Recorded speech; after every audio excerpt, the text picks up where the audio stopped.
town, and we're sort of entertaining people there.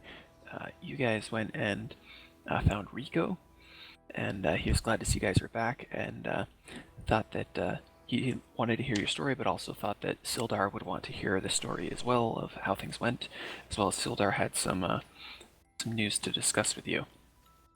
After telling him all about what went on in Wave Echo Cave, as well as sort of discussing uh, his theory that Nizar was part of a group called the Zealots of Ilk, which is a nefarious drow enclave that he knew of from his time serving in the Lord's Alliance. He didn't have any personal experience encountering them, but know that they do what they do in the name of what are called the Dark Masters. He didn't know anything beyond that, but there is a group coming from the Lord's Alliance to take Iarno back for judgment and interrogation, and so they'll be along at any time. And so he's hoping to sort of pass that message about the Zealots of Ilk along as well. Also, after you guys had finished your story, that he asked specifically if any creatures, any undead, had escaped from Wave Echo Cave during your time there, and you guys were pretty darn sure nothing got out. And he said that's good because while you were gone, and there were some undead that were seen to the southwest of town, just sort of on the outskirts of the forest across a field. And sort of some people in the town that were a little more excitable were worried that you guys had set something loose. And so you guys stayed, Elrine stayed up the night with the town cleric, Sister Garael, to sort of watch for the return of anything. Nothing showed up. But given that you guys had the map to a place of interest called the Tower of Balthanaz, as well as it seemed that strange things were happening in that direction anyway, you decided to go check it out. And so you guys went through the forest. Elrine encountered a very rude raven and then a very helpful squirrel that sort of said that there were some weird stumbly things that came through the forest. You guys got to the old ruins, and there you found these charred chunks of rock that seemed to have smashed against the ground and split apart, and where they'd broken apart there are these pockets full of this sticky black liquid. And on the ground outside of all those broken charred rocks, you saw these sticky footprints of skeletal and other entities around that area, some leading off of the woods, and then a whole ton of them into this ruin. And so you guys went in to investigate, found some of those entities that were still sort of sticky with the black liquid, and dispatched them. So that is where we find ourselves. As we ended, I said that you've dispatched this group. You could sort of hear some moaning and shuffling elsewhere, implying that these were not on their own. So, Where did we hear it from? From the top or from the bottom? if you listen, you hear it sort of mostly coming through the top, but sort of muffled from the bottom as well, from south of you. I have a question about offhand. Yes. If I have a torch in my offhand and I use it as a weapon, would that be okay? It'd be an improvised weapon, yes. But keep in mind that if you want, you can use the quarterstaff one-handed. That's perfectly fine, as well as even though both of your hands are occupied, you can still make unarmed strikes with other parts of your body. You can, like, kick and knee and headbutt and stuff. So as a monk, that if you want to make your bonus action attacks from your martial arts or your flurry of blows, you can still use that with still having both hands full. Pretty good. Mhm. Every Was- time sorry. Go ahead. Every time somebody moves on the board, my screen goes black. For a moment, yes. So it's kind of what you're gonna have to deal with. No, I'm just like letting you know it. Yeah. Anyone moves. I knew that it was doing that. So if we go like this, you'll get a seizure. Pretty much. Okay. Yeah. So also that because I didn't know how it would necessarily affect Gretchen's thing, that your movement is not currently restricted by the light barriers. Okay. So technically, you can pass through things that you wouldn't necessarily be able to. Okay, so you just be have to careful behave. Yeah. moving. Mhm. Up here, was this a doorway? That is a door, a set of old rusted iron doors. I have a question that I might regret. I remember in the last video that Greg yelled at the top of his lungs running in a circle. Did any of the monsters are they reacting to that? Have we seen anything stumbling towards us? Make a perception check. Oh, it's been a while. Perception.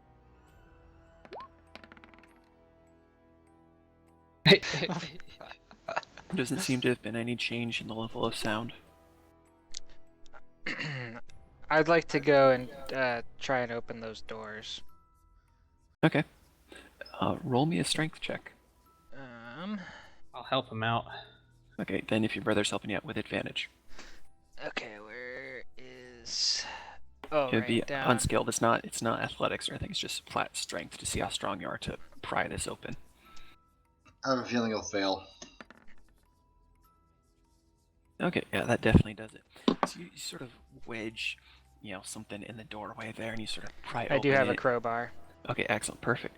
And it creaks open, and you open the door, and you can see as you open the door, there's just a layer of dust all over the floor. And what you see is just sort of the remnants of some old tables, some stuff sort of cluttered on there. But the picture doesn't show this, but I have to say everything is in a very late stage of decay.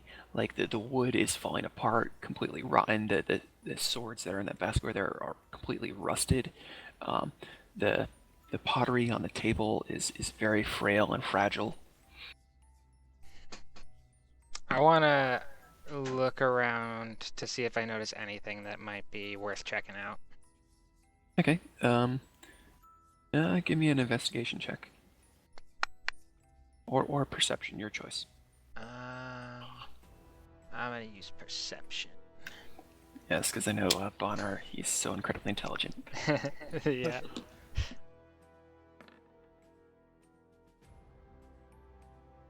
You have to rifle it around and some of the stuff. Pretty much everything you pick up crumbles in your hands. All right. That there doesn't seem to be anything of value in here, but it seems that there was a place to sort of eat. That on the table on your left, it seems like there might be not legible, some sort of remnants of papers on there, and then just sort of a few weapons piled in the corner. None of them serviceable. All completely rusted or broken. Okay. And I don't see any other doors or anything. Nope. Any other Nope. actions. Okay. I will go back out with the party here. Okay. Did we? Does anybody have a torch I can borrow? I do. Sure. May I have it? I'll give him a torch. Okay. Pretty sure I have some. Gretchen? Yeah. If you don't have any, Andrea or Salazar, here, Roll take me 3 a of mine. stealth check, Selena. So nobody move. I'm giving Salazar 3 torches. Thank you for being nosy. Thank you. You are very welcome. Because they can't necessarily see you reaching for your tokens to move them, I need you. Okay. So Selena, you sneak ever so quietly and just hug the shadows as you come around the corner and look down the hallway. You can see just this crowd of undead just sort of shuffling around in front of there. There's maybe a dozen or so of various types and such. Roll me a perception check.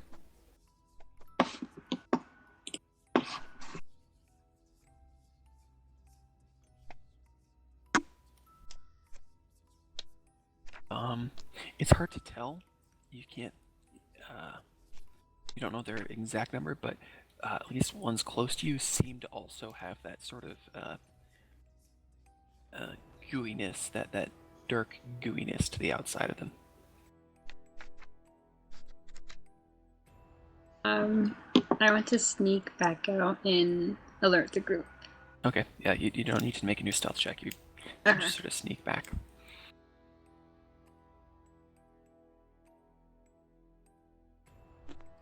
Alright, so Salazar, you want to light a torch? I will light a torch. Okay. Let's see.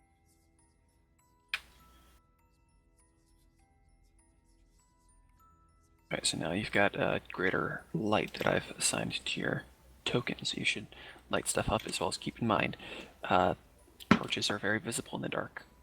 So you may be able to see other things, but other things will be able to see you. Now, you do technically have dark vision. But my question is, I can't use something two-handed if I'm holding a torch, right? Correct. But I mean, your spider staff can I your can't. spider see staff can anything still be anyways. wielded one-handed. It's just that it'll be 1d6 damage instead of a d8. Does Oh. anybody want a torch? Yeah, Cathata has his staff. might as He casts light on his staff, so Yeah. I kind of look at Salazar and I'm just like, seriously. Fine, I shall hold it. Alright, so Selena, you return to the group and see them sort of arguing about torches and lights. I say, whenever you guys are ready to start fighting again, there's a group of guys over there. If you want to start, whenever you guys are good and ready. The sarcasm game. is strong with this one. What did he say? Sarcasm is strong with this Uh. one. As well as, you guys don't know which direction Selena came from. She sort of appears out of the dark. Okay. Just silently, just all of a sudden this voice is beside you guys. I swing at it with my torch. You're not next to her. So you guys see Salazar sort of swing wildly. I have Right, to know how much he's had to drink. Salazar, to the west there, you can sort of see, like, there's that black sticky liquid on the ground in the shape of like hoof prints and footprints coming from over there. That's sort of the direction that the horse and the 3 skeletons came from. That they've been hanging out in that room. I'm gonna touch some of the black stuff with the torch and see if it lights up. Okay. You touch the torch down to it, and it sort of sizzles. It doesn't catch on fire on the ground, but it does sort of the fire on your torch sort of, the liquid that gets on it burns, but it doesn't ignite on the ground. Does that make sense? Yes. Okay. So the liquid that gets onto the torch still burns on the torch, but it doesn't ignite on the ground. So it's jet fuel. It's I don't know, It's see if it not can melt very- steel beams. I'm saying liquid, but it's incredibly thick. It's like a very thick syrup. Yes, like jet fuel. Oh, like chocolate syrup. Mix it in some milk. It smells pretty acrid. Almost they're rotting from the inside out. It's skeleton embryo juice. My favorite. Was there? Oh, never mind. Alright. I noticed that people were following me, so I turn and say, "How do you guys want to do this? Should I shoot an arrow, surprise them, and then ambush them, or what do you guys want to do?" I could always throw If- my web at them, throw the webbing at them. Well, my brother and I can form a wall, and then you guys can start shooting them, and we'll get their attention, and they may just funnel right in through here. Yeah, let's We're pretty good at funneling things. let's Donald Trump these skeletons. Great. So you guys want to In get in front. front? And I'm assuming that you're whispering all this. Yeah. Yeah. Okay, guys. So here's the plan. We'll stand up in the hallway here. you're too far.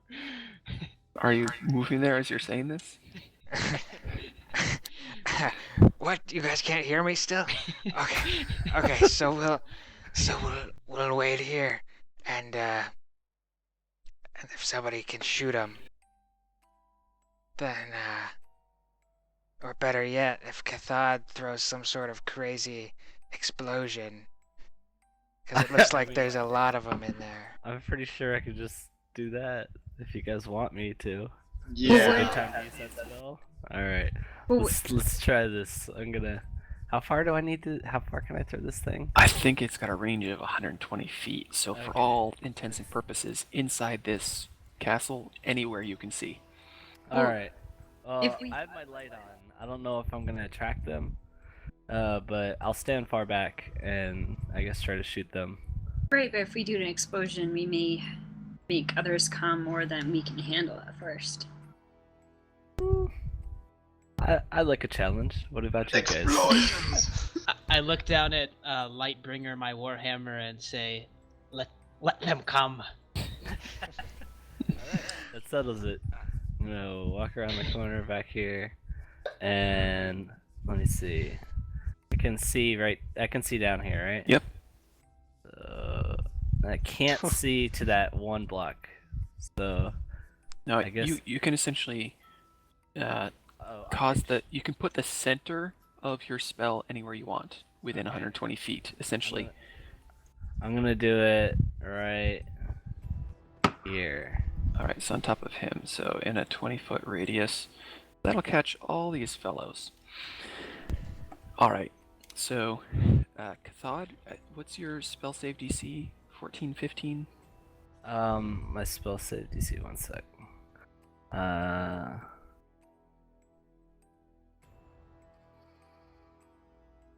Sorry, where is it again? Is it under skills? Spellbook. Spellbook. Right.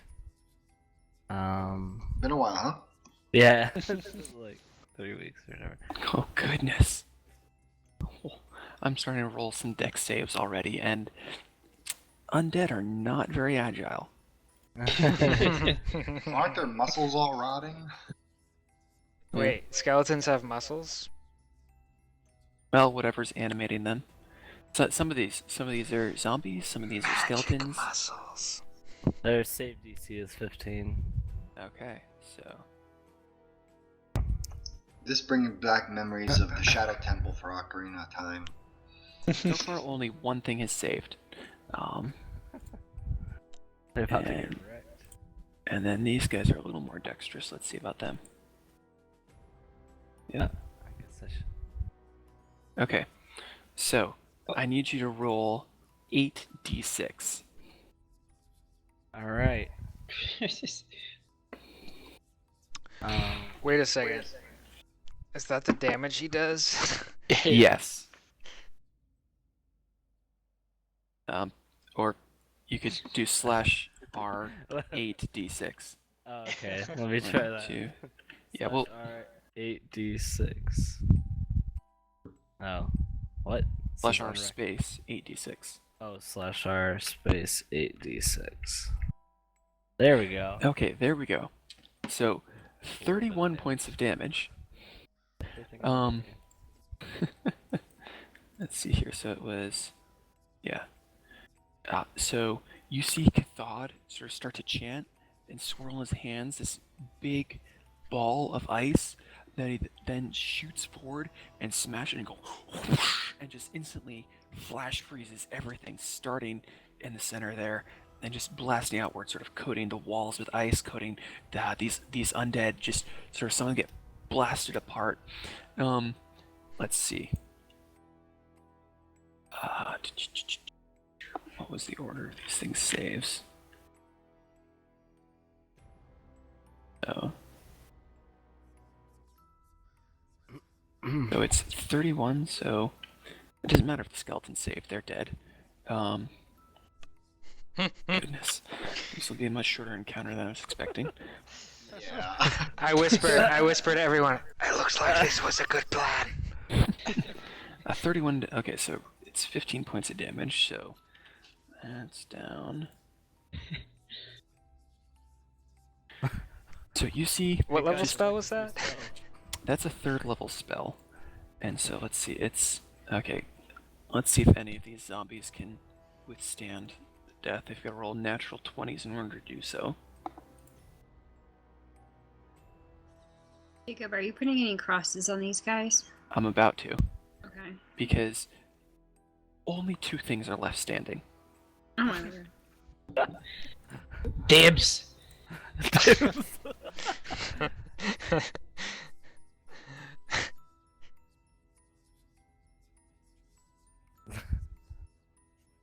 OP.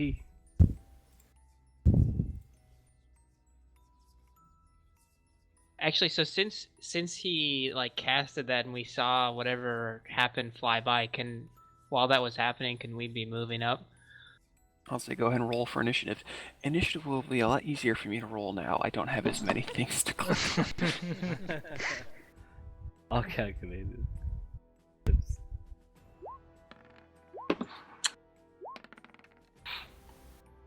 As well as, I'm gonna say, Cathod, sort of when you step around the corner, these things notice your light, so you're not gonna get a surprise round, but you know, you get your first shot off. That ice blast is the surprise round, but the rest of the group won't get it.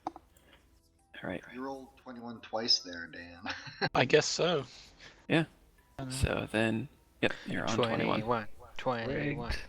Yeah. So I think Daniel, what we'll do is just roll twice in roll 20, and then I can adjust your number to the high one. So roll twice like this, or roll? No, What do you mean? exactly what you did. So Uh, just keep cl- doing this. Just click the initiative button twice, Okay. and then I can manually enter the higher of the 2, but that'll That's what I pressing the button automatically puts you in the initiative tracker. Okay. Okay, so Salazar, immediately after Cathod throws this blast of cold that you hear whoosh past you, you are up to run on down there. Oh crap. A big fella. Who is outside of the blast? So I'm gonna diddle his face hole with my torch. Okay. What do I roll? What I'm gonna say is use one of your attacks that is not magical. So essentially, wait, none of yours have a bonus to it. So essentially, I'm just rolling to see if you hit. And then your torch is an improvised weapon, so it's 1d4, and I'll give you an additional 1 fire damage with it. Well, you need to roll to hit. He's so confident he's gonna hit. Okay. So yeah, you very much smash him right in the face with the torch, and that'll do 4 points of damage. And you're not proficient in torches, so I'm not going to give you your No. dex or your strength bonus. Then I'm gonna drop the torch and I'm gonna do an unarmed strike. Okay, go for it. I was hoping to catch him on fire. Yeah, this is flammable but not combustible. Okay, so yeah, with that, you sort of hit him with the torch, and his face sort of bruises in and sort of tingles with a little bit of flame. But then you just sort of toss the torch to the ground, and you just roundhouse kick the side of his head, and his neck just snaps, and he crumbles to the ground. Just like he was super brittle from being frozen cold, and yeah, that gets him. All right. Also, my spider senses are tingling, and I'm gonna run back to the group. Give me a perception check.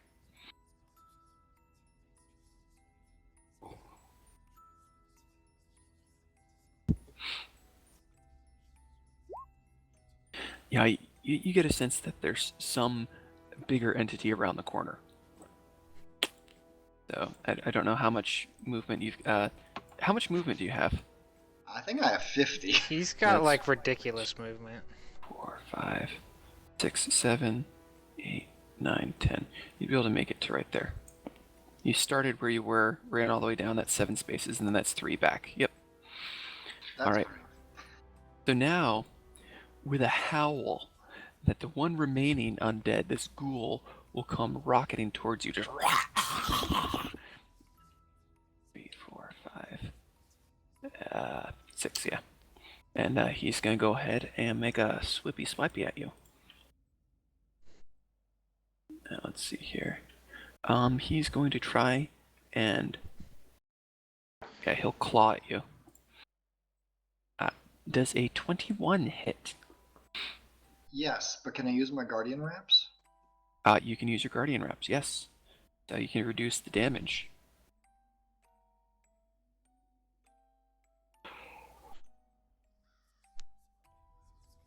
I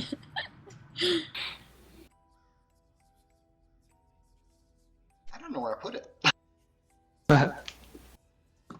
Let's see. I could probably find it if you want me to monkey around in your character thing. Is anyone else getting a seizure? No. No, yours is blinking. No. Well, it's like I can see the reflection in my glasses. Like they just keep going like black and white, black and white. It's like, is that bothering anyone? Were you able to find it? I wasn't looking at the. Does it do that when you log into like Jacob's computer? It didn't No. do it. No, it's just mine. Yeah, it's something about the Mac that's being kind of funny. Yeah. Let's see here. Try So I think it might be under class actions, guardian wraps. It's reduced level by level and a 1d10 plus dexterity. Okay, yeah, it's trying to find Salazar and Riel when we have it programmed in, and because you've changed your character name, it's looking at something different. Yeah, I should probably try and install Firefox and try it out. So let's see here. So we can just roll this manually. So Salazar, that's going to be 1d10. So 7 plus your dex mod. Yeah, you're able to reduce all the damage, but his claws still contact some of your skin. I need you to make me a Constitution saving throw.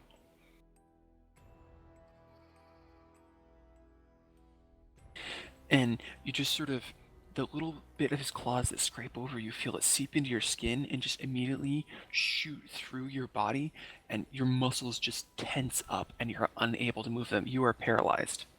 Crap. Okay. And so that's the end of that ghoul's turn. You were saying about the Shadow Temple? So that black ooze just paralyzed him. It wasn't the ooze.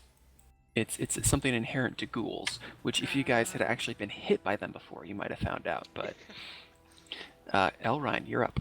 Alright, I'm just gonna move up here and then shoot at the old ghoul himself. 14. That'll hit. And he didn't take damage? He did take damage from the massive ice blast. Cool. You can see like parts of his body are like frostbite up and down his skin, just completely blackened and coated with ice. Cool. 14. Yeah, that puts him down easy. And then I'll run up here and kind of see what's going on with Salazar. Do I realize that he's paralyzed? He's just like, you can obviously his muscles very much tensed, like his entire body is contracting in place and he can't like get anything to move. I'll shout back to the rest of them. Don't touch him. Thanks, Or guys. don't let him touch you. All right. Wait, is Salazar contagious? You don't know. Thonar. Alright, 5, 10, 15, 20, 25, 30. So don't touch him. Maybe he needs a massage to loosen up his muscles. Maybe I need a massage to loosen my muscles. Let me see. So I get to this guy. Wait, I don't know he's there. I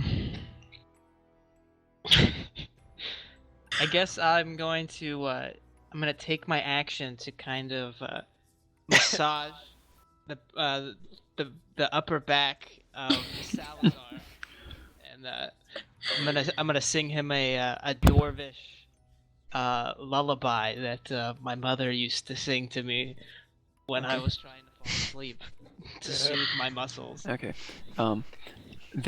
Salazar, when you make your next Constitution save to try and break the paralysis, I will give you advantage on that.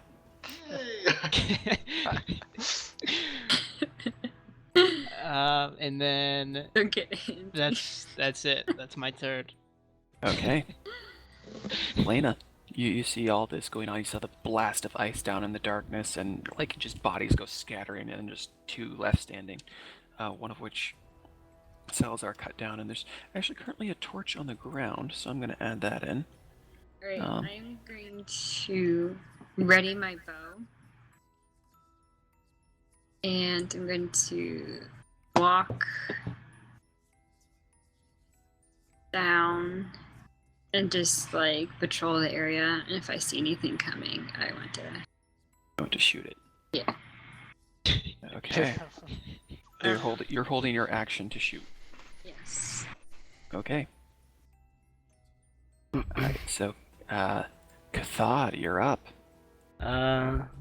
Yeah, so I can. Let's see here. I guess. Oh man. I think I'm gonna just like move back over here and ready my bow. Your crossbow? As well. Okay. Just because as fast as I've seen Salazar run back, I have a feeling there's something up ahead.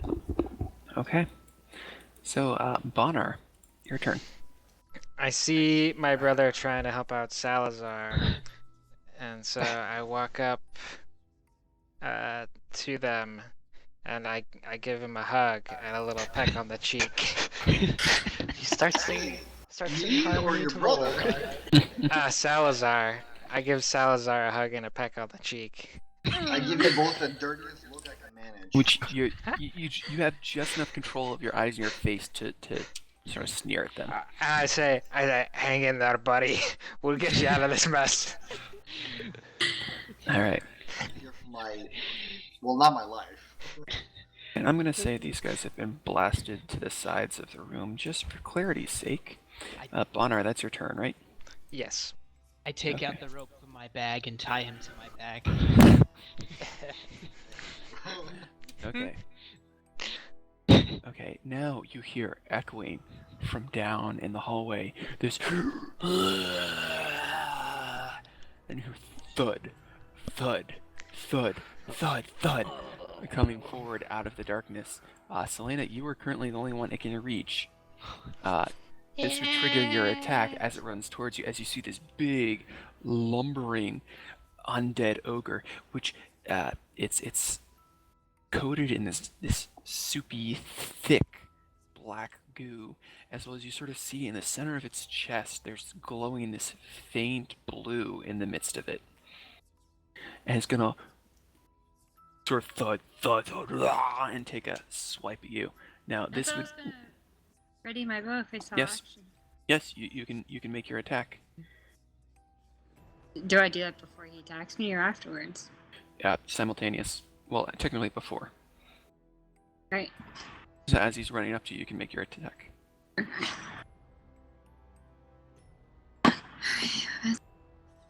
Now, am I too close for an arrow, or can I? No, he's running up to you. You get the arrow off before he gets up to you. Okay.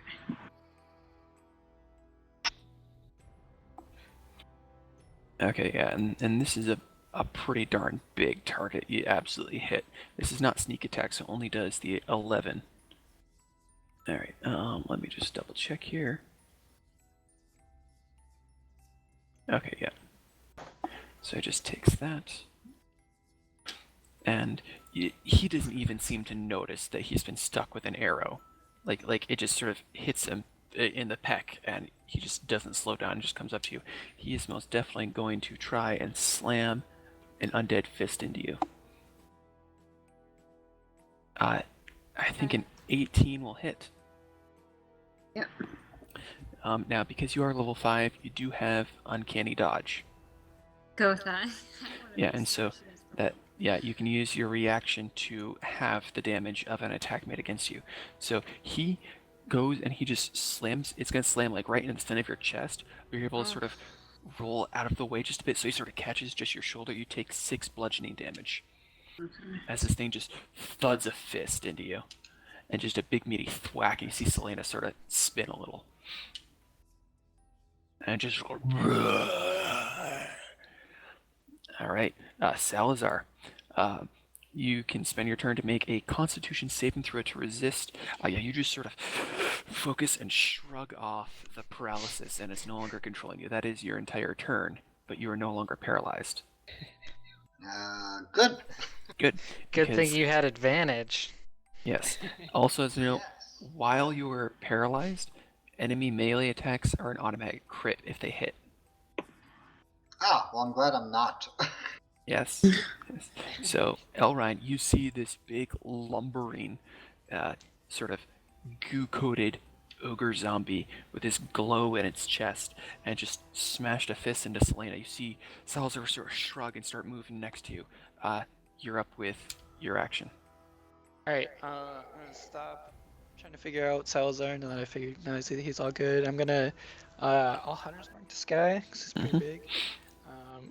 And then I'll aim for the blue part, or the at least if I can. Okay. Yeah, I'll try sharpshooter since he's Go for it. huge. He's huge. He is not dexterous at all. I rolled a 1.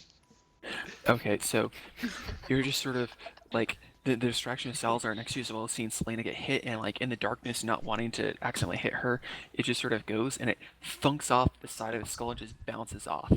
Like the arrow hit, but the undead doesn't care about like a little scratch in his skin. It's not causing any physical damage that's going to slow him down. So that's your first shot. Alright, yeah, I'll try sharpshooter again. I'm gonna go for Go it. for it. Okay, yeah, I rolled 19. Yeah, Plus that whatever.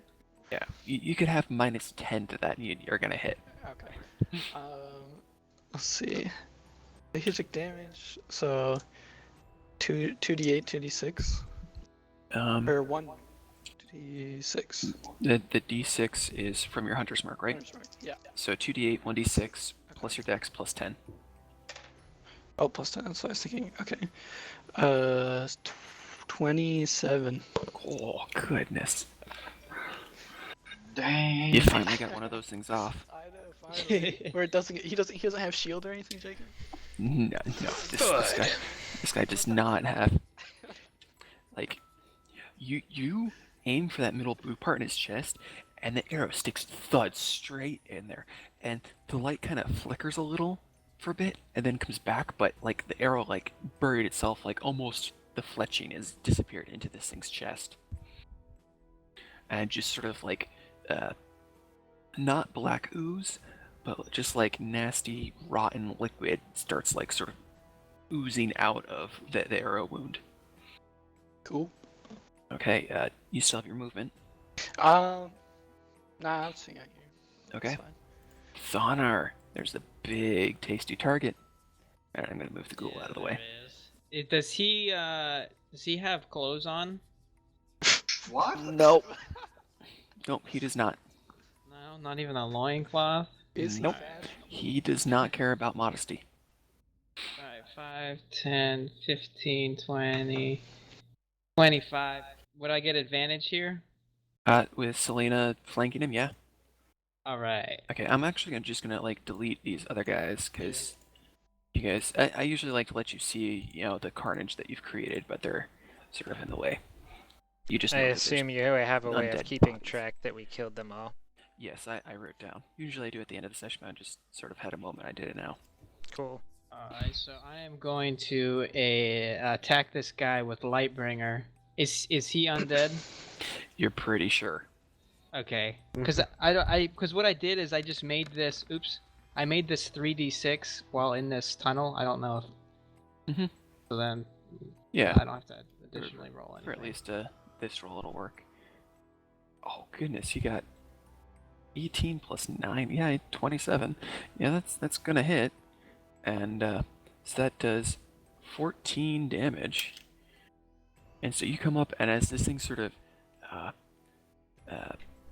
focused on putting a fist at Selena, that you just run behind it and just smash it, and you like smash into its lower back, and you know you've cracked several bones, probably a bit of the backbone there, and this thing sort of stumbles and sort of goes to one knee. Alright, well, I'm gonna attack him again while he looks weak. Okay.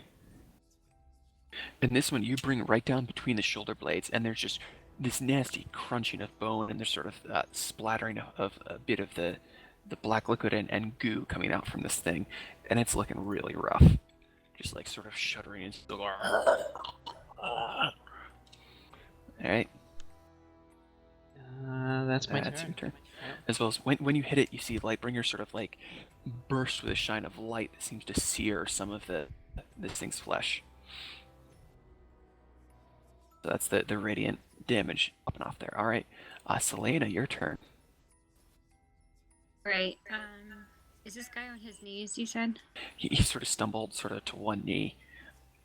Yeah, as Thonar smashed up its hip and its back. Is he low enough where I could jump on top of him and like put a dagger in his head or his back or something? Or If you want, roll me an acrobatics check.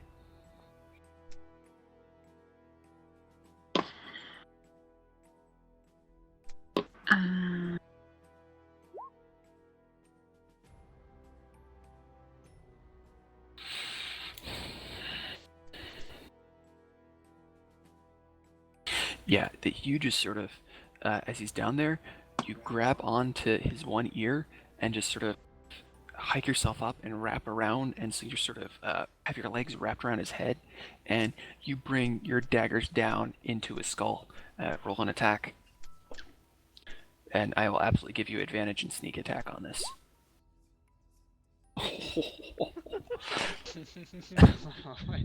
Okay, as well as roll me another 2d6 for the crit on your sneak attack. Would that just be another dagger attack?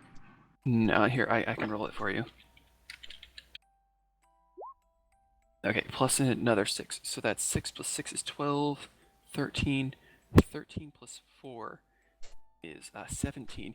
You take both of these daggers and slam them down into his skull, breaking through the brittle undead skull. Both of them just stabbing into his brain, and the thing sort of shudders and then just falls forward, and you definitely leap off, do a somersault in the air, and land on your feet as this thing falls face down on the ground. Do I have to roll for that? Damn. No. Got him. That Lightbringer though. That Lightbringer dough. Yeah. Kind of spit on him and say, that should teach you not to wear clothes. Roll, at least put on roll your Says spit the- roll. Says, well, actually, no, you're not technically bare-chested because you are wearing armor, but Can I Oh, take yeah. my daggers out and just wipe the black ooze on his like shoulder? yeah, Like the dead. yeah, Whatever he is, ogre. yeah, zombie ogre. Please. Actually, okay, just a second here. I still have your character sheet, Nate. Interesting. It's, Wait, oh no, it's 5 plus the damage taken, so no, he's dead. Alright, so that this ogre is now face down on the ground, not moving. As well as there's just all this piles of these undead bodies around, all covered in this thick black goo. Can I make an investigation check or perception check? What are you trying to perceive or investigate? I'm wondering if the black ooze is what bringing these dead things back to life. I was wondering if it's like contagious, like if it got on us, would it Okay. like Um, turn us evil? Not evil, but like dark. Go ahead and make an investigation check.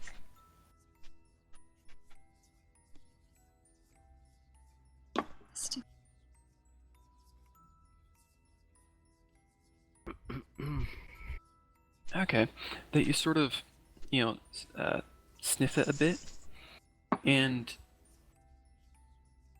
you can't quite place it, but you're pretty sure you've encountered this smell and this liquid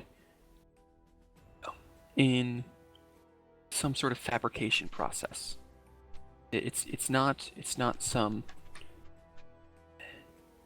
You're pretty sure this is like a material that people might use in something, but you can't quite place it in what it might be.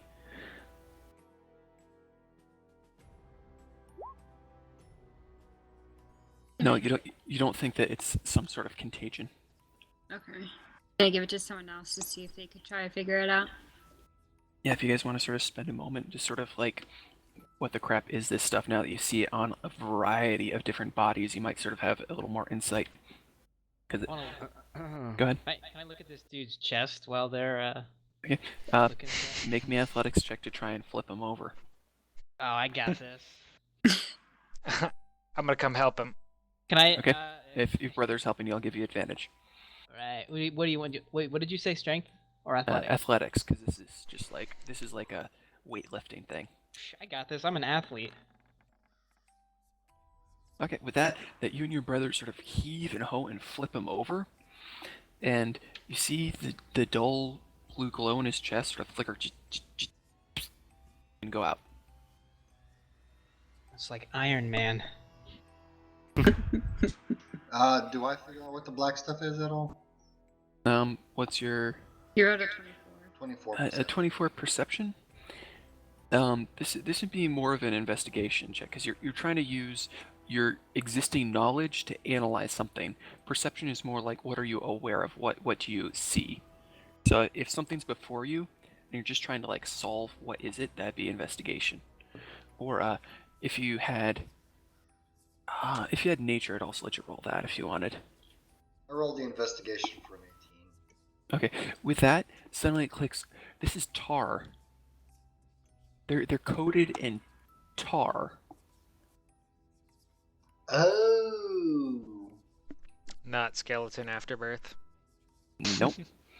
That it seems to be like if people were using this in industrial applications, it'd be a bit more refined, not quite as goopy, not quite as like grainy, but this seems to be tar. Anybody want to pave a roof with me? Nope. Why would they have tar on themselves? Came out of those rocks. Where'd the rocks come from? Who knows? Were they made out of tar? Do you want to Okay. rip one open and find out? I want to rip this guy open. Okay. Roll an attack, not to see if you hit, but to see how much damage you do. Because if it's been like oozing out of them, like obviously it's part of them. Roll me a perception check. While Gretchen. he's doing this, while he's doing that, I'm going through his stuff to pull out his book, and I'm illustrating him hacking open this giant undead ogre. Okay. I was like, Um, I gotta That take note of this. you take Lightbringer and you smash it down in the middle of his chest and like cracks in and sort of indents part of it, and through the wound you can see that there is not any tar oozing out from it, and that it seems to be you consider regular undead flesh underneath. As well as you can Thonar, make me a perception check. Selena, are they oozing? I don't know. But then you see Thonar break one open, and it's regular undead flesh underneath. Okay. Okay. Yeah, that a hammer's not the really greatest thing to dissect a body with. You kind of mangled quite a bit in there.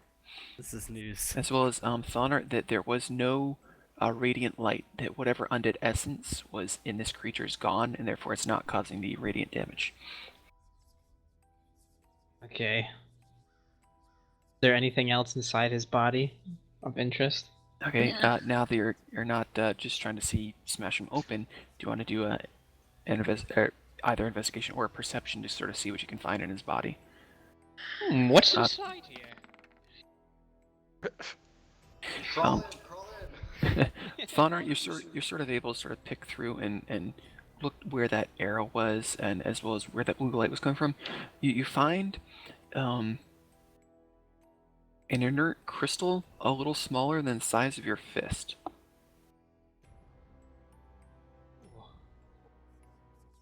Look what I found. Uh, He smells real bad. And it's I- and it's coated with undead gore and a nasty smelling goo. But Can I- go ahead. Can I warn him to not to touch it? Because last time he touched like a crystal thing. He already has it in hand. Oh. I look at her and I'm like, and I just look up at her. I'm like, it's a little too late for that. I'm gonna pull out the decanter of endless water and see if we can clean the crystal off. Get a better Okay. look at it. Yeah, so you go ahead and Amazing, you're still alive. you pop off the cork of the decanter and sort of summon one of the lesser flows. You're not summoning guys. You just sort of wash off the crystal. That it's. Cathod, roll me an Arcana check. As I pass him the crystal to have him wash it off, I slyly say, "You're pretty good with crystals," and I give him a wink. Okay, Cathod, you sort of you wash this off and you're looking at it, and you can tell that for the most part this seems to be like a naturally shaped crystal, but some of it has been sort of like cut and honed, so it's like worked. As well as you can tell, this would be a decent object if you wanted to enchant some magic into it. It would sort of hold some magical energy for a purpose in there. It is currently inert. Okay. You can tell from what you can tell, there doesn't seem to be any magical energy left in it. I'll just tell everybody it's broken. And it's just sort of it's not like an exceptional crystal. It's a little bit cloudy. There's a few flaws in it. It's not like super high quality, but it could be used to sort of house a low level spell. So somebody summon this thing then, is what I'm guesstimating. Has anyone else ever encountered anything like this? I've traveled a decent amount of places, but I've never seen anything like this. Neither. Nope. Cathod, Wait. make me a perception check. Okay.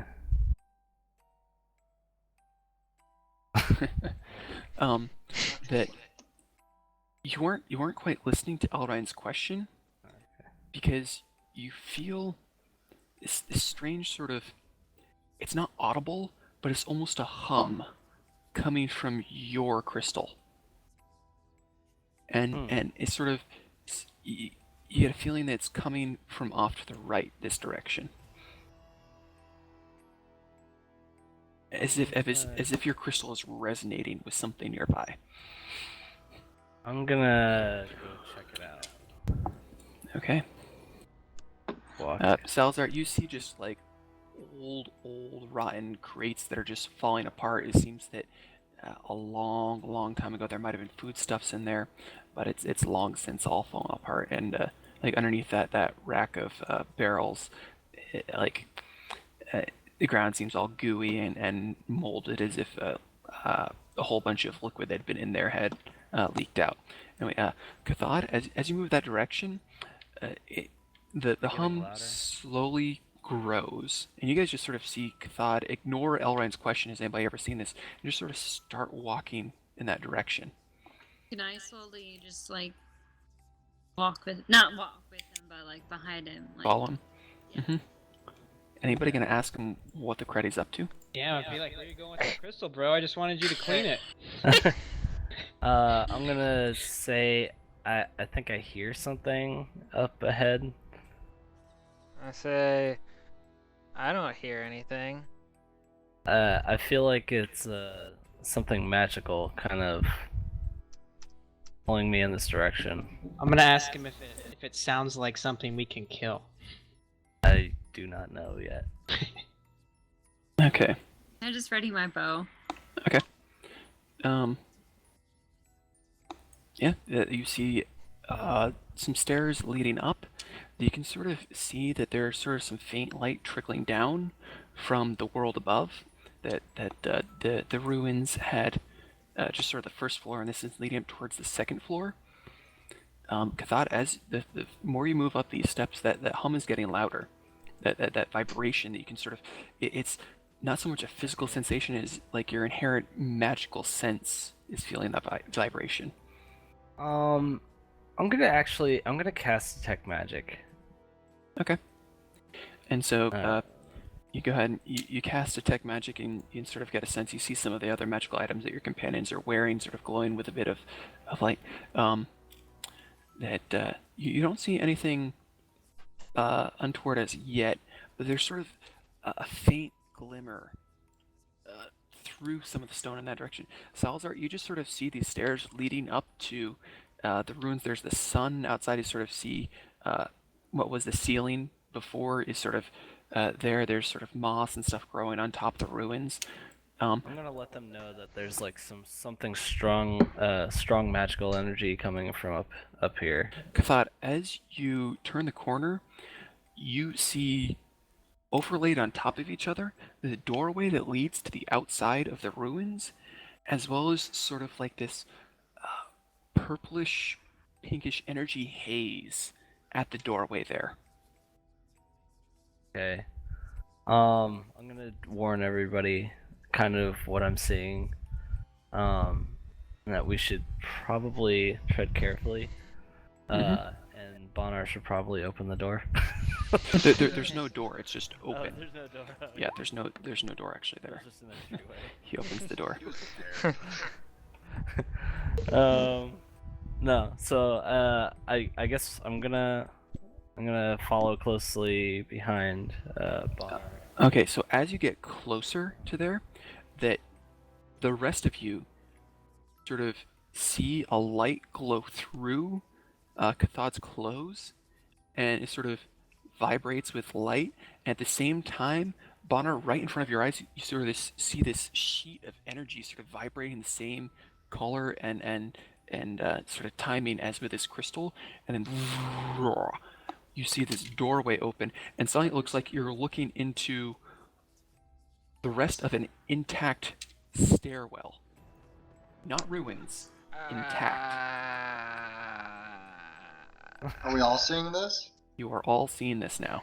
I'm gonna let That them no know longer do you wasn't see outside, you see into an intact stairwell, Going About magic. going up or down? continuing to go up. And where wizards can shove their magic. me. I am intrigued, so I'm just gonna go through it. Okay, so Cathad, you step through. Oh no, I'm moving you, buddy. You find yourself in an intact stairwell. It smells. Oh wait, no, I put you in the wrong stairwell. Whoop. Just a sec. Technical difficulties, DM difficulties. All right. You're in this stairwell over here. Whoa. You find yourself in an intact stairwell. And the rest of you see him step through, and you can see him on the other side. I follow. I'll follow too. Okay? Yeah. Salazar follows. Me. Does everybody follow? too. Yeah, why not? Yeah. I want to go in last. I'm intrigued. Okay. I gotta find out what's going on here. Okay. You guys Lit here. find yourselves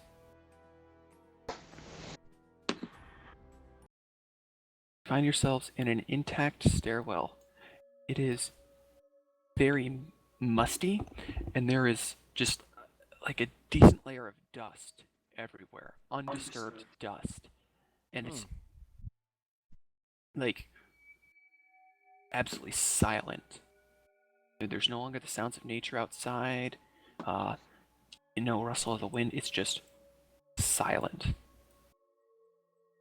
The map did say this place was once a tower.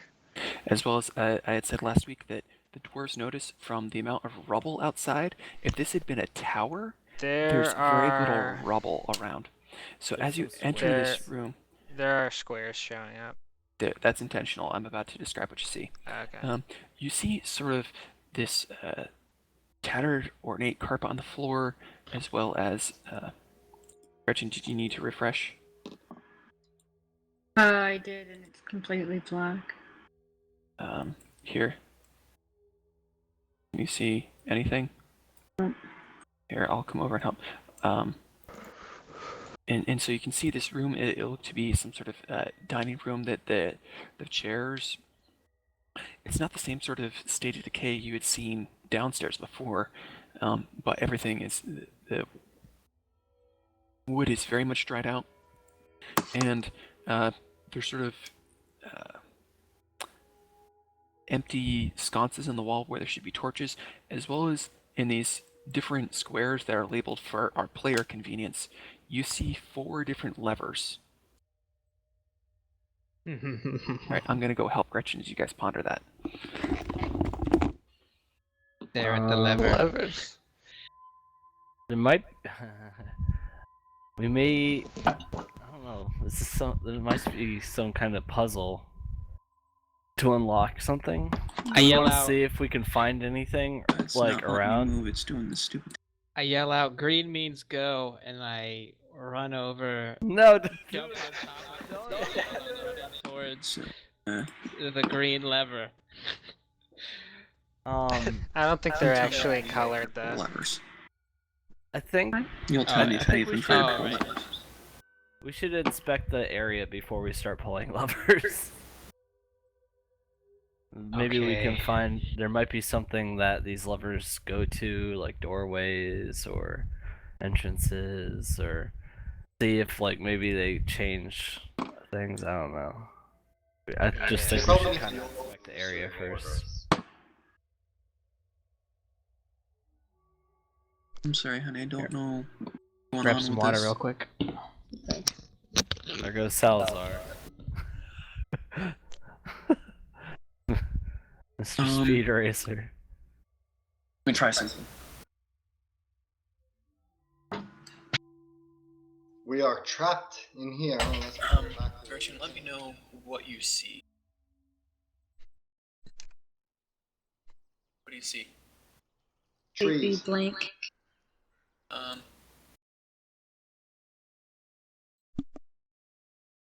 Completely blank. okay, exit out of roll 20. Come back. Which is better, A or B? 1 or 2? I hate that. One. It's so hard to tell. I'm Yeah. blind. I can Sorry see about these the technical things. difficulties, guys. Have you guys Well, tried a different web browser?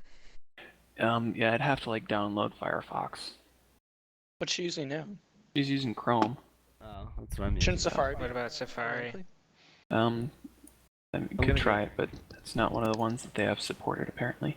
I think I Oh. entered the wrong one. No, you're in the right one. You showed up.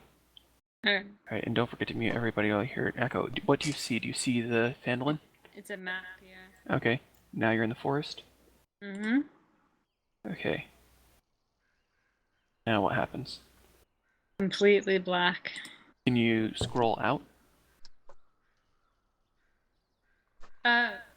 Is it working now? I think so. Over to the right?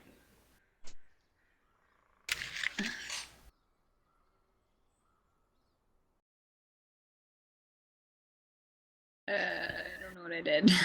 Here, let me see. I tried to zoom in again. Nope.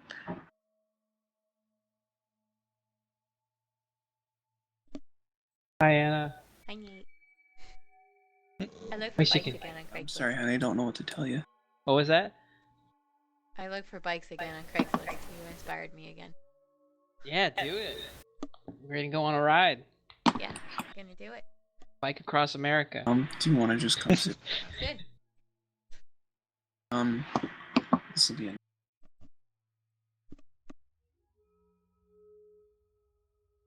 You know where the headphone splitter is? Or actually, here, you can do. Just bring the laptop. You can listen in through your laptop. Okay. Because we're mobile like that. You can just use that for the audio. Can you help me?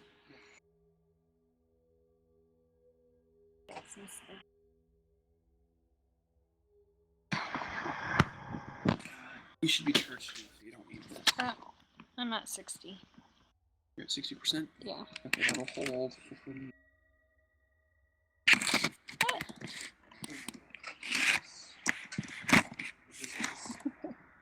Sit next to you. And so you use your laptop for the audio. You can Alright.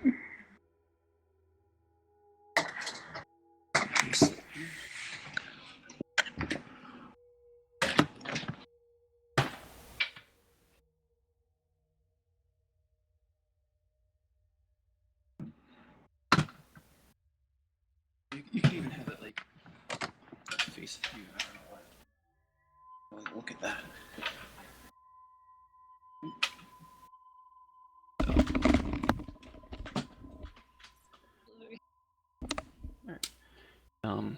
I'm gonna mute you in TeamSpeak because you're right next to me now. Okay. As well as, for your own sake, you probably want to mute everybody in Roll20. Okay, you already did that? Goody. Okay. So, is the music playing on this? Yeah. Okay, yes, okay. Sort of creepy ethereal music, okay. So, yeah, you see in this room 4 different levers on the different walls. I like red. I'm gonna pull red. You go over to red? Are they binary levers? Do they just like look like on off, or like 2 positions? They're all currently up. Just a second here. Jeff, is Okay. your video frozen or is that a picture? Oh no, you were just like sitting in the same Really position. still. Your mic is up, Jeff. Oh yeah, I forgot my mix. That would help.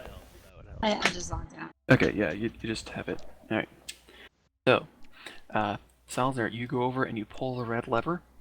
Pull the lever, Kronk. I need you to make me a Constitution saving throw. Dadgummit. Guys never listen.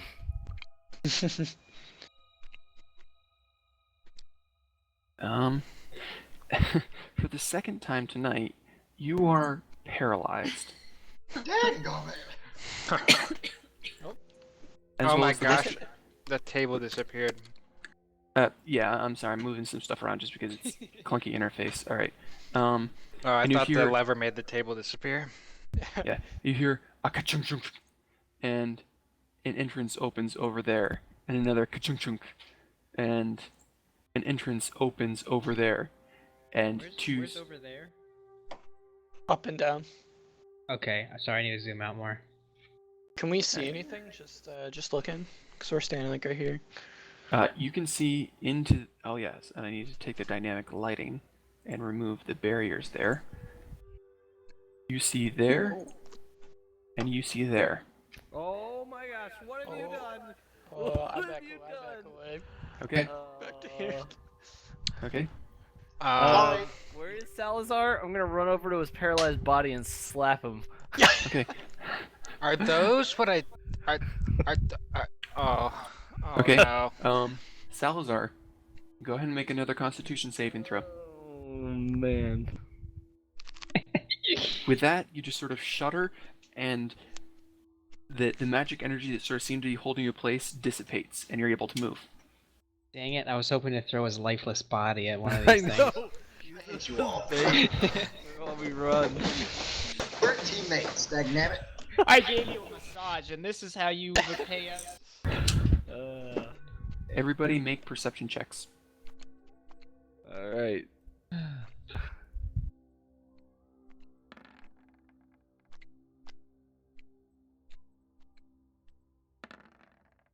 You guys are very perceptive. I'm Alright. Okay. Okay, Gretchen's gone for a moment. That's fine, because the most you see, these things are not moving, and let's see. Pretty much everybody except Elrine can see these have shape to them, but they are completely slumped to the ground, and you see bones poking out, you see the skin tight against the skeleton. Not moving. Mm. Oh, I'm gonna poke it. Okay, you go up. This is it's got a whole bunch of legs. It seems sort of reptile in appearance. All its flesh is desiccated and crusted up against the skeleton. You poke it and it just sort of crinkles and crumbles where you poke it. Thank God. As well as that there is no stench to it, but there is like a thick layer of dust, like even more so undisturbed on this floor in these side chambers that appeared as sort of the walls pulled away and these entrances opened. Which one did he pull? He pulled the red I- lever. I'm gonna take my crowbar out and use it so without touching the lever, I'm gonna Oh, trigger hold this on. blue one. Oh, as well as after Salazar pulled the lever down, it went chink back up. As that's happening, I want to pull out my sword and I want to chop off the legs of this thing. Okay, this will take you a bit because the skeleton's still there, so you're gonna have to sort of cleave them individually. Why? Why? If it comes to life, I don't want it to be able to move. He makes a very good Um, point. As well as anybody who's inclined to know what these entities are, you can roll Arcana or Nature, or if you have it, Survival. I don't get a bonus on anything.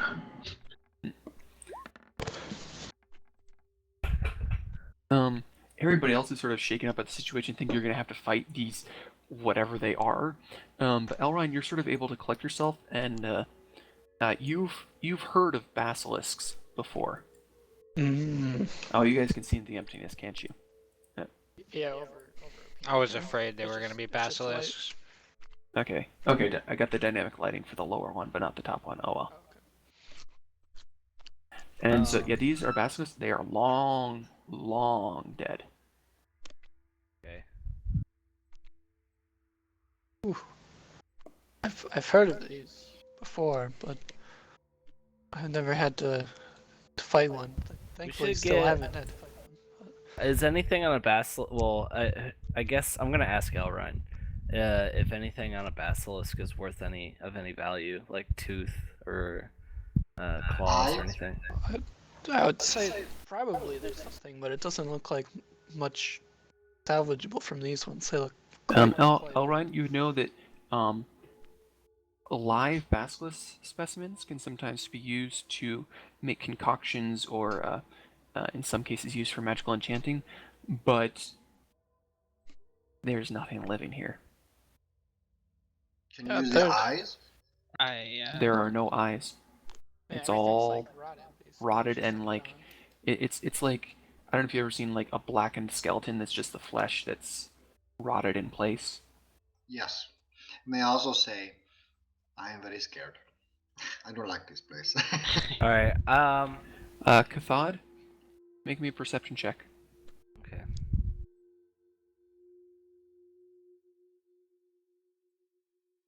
You don't so much hear as you feel a thump, a vibration, and your crystal is no longer glowing.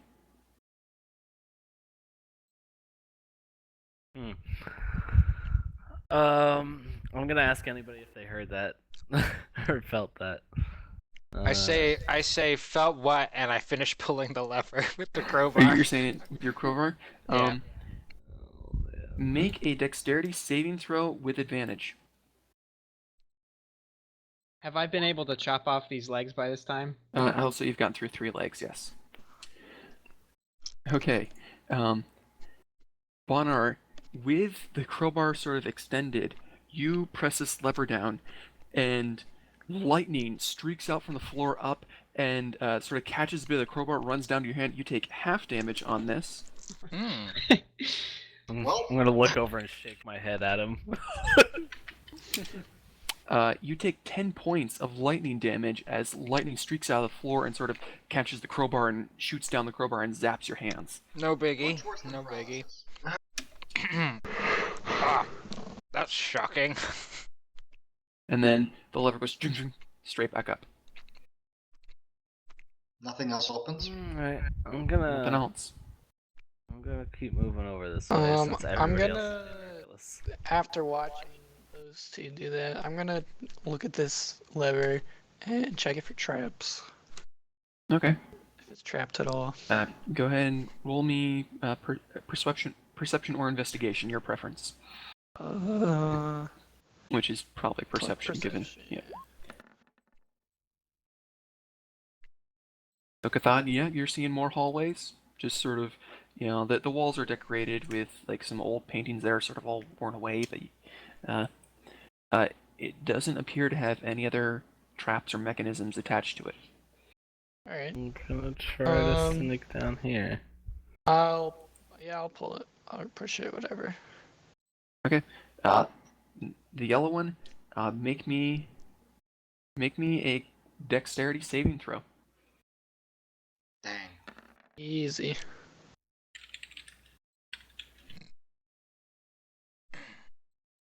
Okay, you're able to get out of the way as a gout of flame just erupts out of, like, not through holes in the tile, but out of the tile itself. And you're able to sort of get out of the way, but not before it scorches sort of the front of you. You take 9 points of fire damage. I'm disappointed in myself for not seeing it. Cathod, can you just May can change. you trip the lever by prestidigitation or something? Actually, I completely take that back. Elrine, you gain back your health. Nothing happens. The lever stays down. But I did move it. You did move it. There was no flame. It just stayed down. I'm That's gonna. how, what? see, that's how you push a lever. Everyone, take notes. I'm going I to. didn't- I'm gonna see at what this he point- did. I'm gonna come with, up and investigate this, and I'm gonna poke it with my crowbar. Okay, it's staying down. Say, well, So that's there's- fine work there, Elf. I'm gonna go back. Yeah, I'm gonna push many try. levers in my day. I'm gonna try to mage hand the bottom one. Which one? This blue one. The What's blue the one? one I did? Okay. I'm gonna pull the Could be an order thing. Cathod, you pull the lever down. Lightning streaks out of the floor, and then both levers pop back up. Stop Ah. dodging. Ah. In a certain order. I So pushed we the know yellow yellow is again. first. Push the yellow again. Boom, down. I'm gonna come out with a couple of the legs, and I'm gonna throw them down this hallway. Okay. There are 4 basilisk legs now down in that hallway. And I'm gonna get out my grappling hook, attach it to a rope, and I'm going to stand on top of this table. And I am going to throw my. I'm gonna say, everybody stand back, and I'm gonna throw my grappling hook and try and get this switch here. Okay. Roll me an attack roll. I would say Attack roll. yeah. You could just.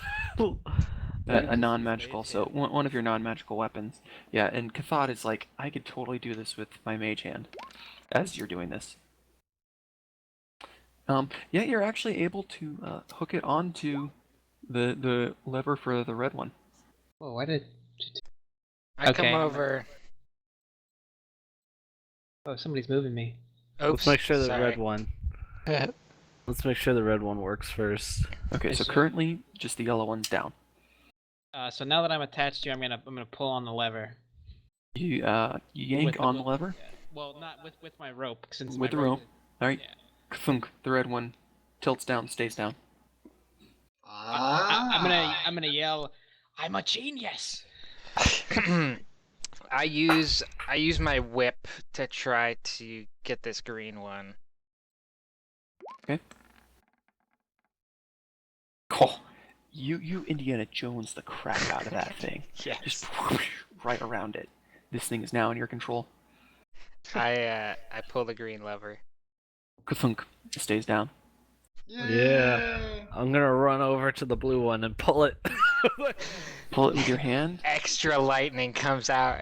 Yeah. Okay. I need you to make a perception check. Alright. Perception. Yeah. You hear a thunk thunk, a mechanical rattle similar to when the other 2 doors opened to reveal the dead basilisks. Alright, I'm gonna tell everybody it sounds like another door open somewhere. Where is this? Where? I have no clue. Oh, there's one more. That was I the think- door. I think we found it. Hey guys, check this You out. solved my lever puzzle. Hey. So you see a hallway and a similar looking stairway leading up. My crystal's still not glowing, or It's no longer glowing, it's no longer humming quite the same. There's a little hum to it, but it's not the same as it was before. Alright, does everybody want to go up? Yeah. Selena, I don't know where you went. Where your character is. I just moved. Oh, you moved her as well? Okay, thank you. Alright, so everybody's moving. Alright, I'm gonna take the whole group. Let's see if I can do this in one fell swoop. Timely. Perfect. And you guys are in another similar stairwell. This one does not have nearly as much dust in it, but there's still some. Bonar, you can see in the distance the glow of a furnace. Salazar as well. You can see a furnace that is aglow. The room that there seems to be, just a second, quit moving for a moment here. I think I the wanna walls draw are a little something. broken. Yeah, something I can see through here. You're meant to. Oh, okay. Are there windows? They are indeed. You can see that There's of crazy the purple. dust path. In the dust, there seems to be a path that runs. That's a terrible thing. It runs sort of like this. It's sort of a little scuffed, a little bit of a path where there's not as much dust right there. You can see a furnace that's glow. Now, this is the first time you have windows out of this building. As you look out of it, you see a vast, slowly moving, swirling purple nether that goes just off into oblivion. As far as you can see, and there's just sort of like little motes and pieces of purple swirling out in the distance. Well, I'm guys, feeling so good I about don't this think anymore. we're in Phandalin anymore. Alright, I'm gonna get rid of the dust path marking right there. I'd like to look in the chest, but before I do, I want to see if it's rigged for booby traps. Okay, go ahead. As well as Bonner, you can see rows of very finely crafted weapons down on these racks here. All right, Salazar, there's just sort of a simple latch to the chest. There's no lock. It does not appear to be trapped. I open it. Okay. That you open the chest, and there seems to be some very old. This is like personal belongings, like some old clothes. There's remnants of some papers, some maps that are sort of very, very fragile to the touch, as well as sort of a leather-bound book in there. Some sort of, a leather-bound book. As you see that there's a bed that is sort of tousled a little with a fine layer of dust on it, as well as a red robe there, also with a fine layer of dust. Doesn't seem to have been touched in a long while. I happen to glance over at Salazar while he's looking, and I think I see a book.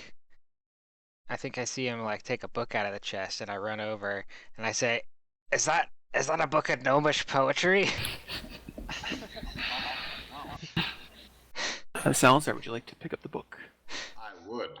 Okay, that you pick it up, and that, again, this is old. A lot of the pages are sort of crumbled and just sort of like fall apart in bits and pieces like dust. But you're able to sort of slowly flip through it and get some legible passages that sort of the first legible part is partway through an entry. It says, the great nodes are fluctuating, imbued with some strange harmony. And then he sort of it sort of has some technical stuff about like the arcane energies in their flow are connected to something or another. And then sort of the passage crumbles off and it's illegible. He sort of moved to try and find another legible page.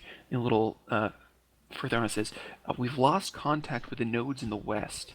No word has come and we can no longer detect them within the network.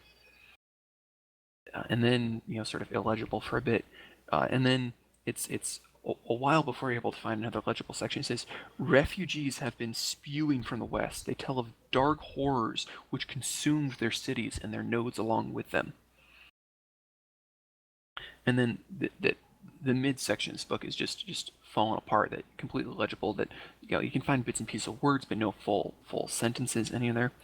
And then you get to sort of a very legible page that starts with, "The war is going poorly. All attempts to bolster our own magics by using the nodes only gives the monsters equal power.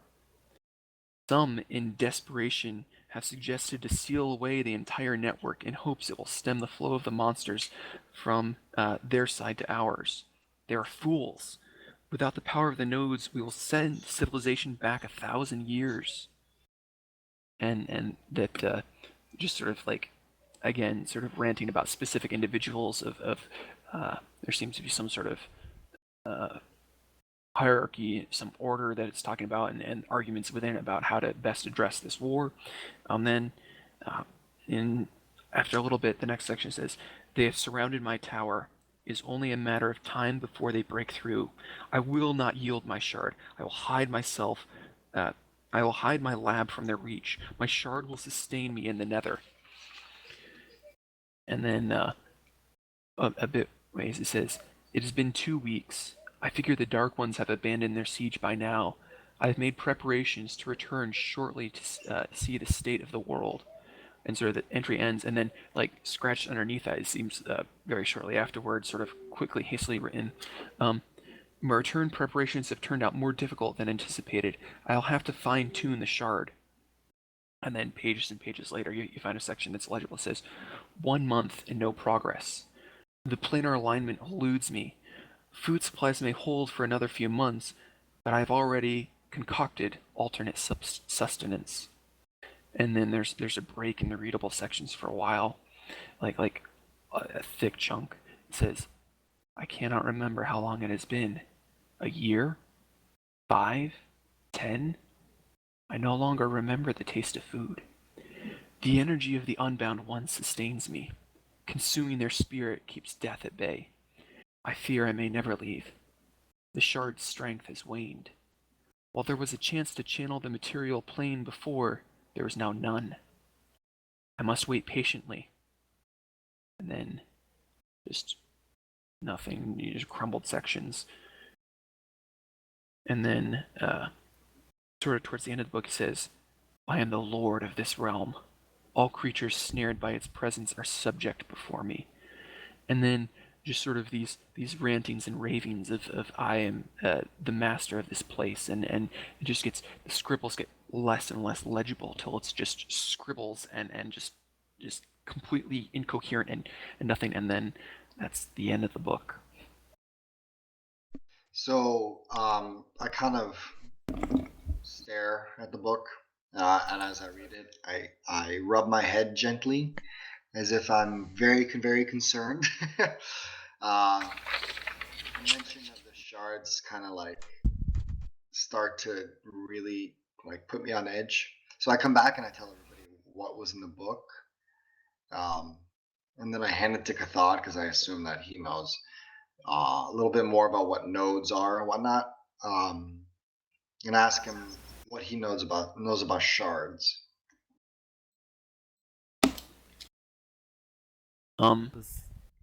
Cathod, the only sort of shards you'd be familiar with is your crystal is a shard that has, provided your family enhanced power of your bloodline. That the furnace here, Cathod, you've been sort of next to it looking at it.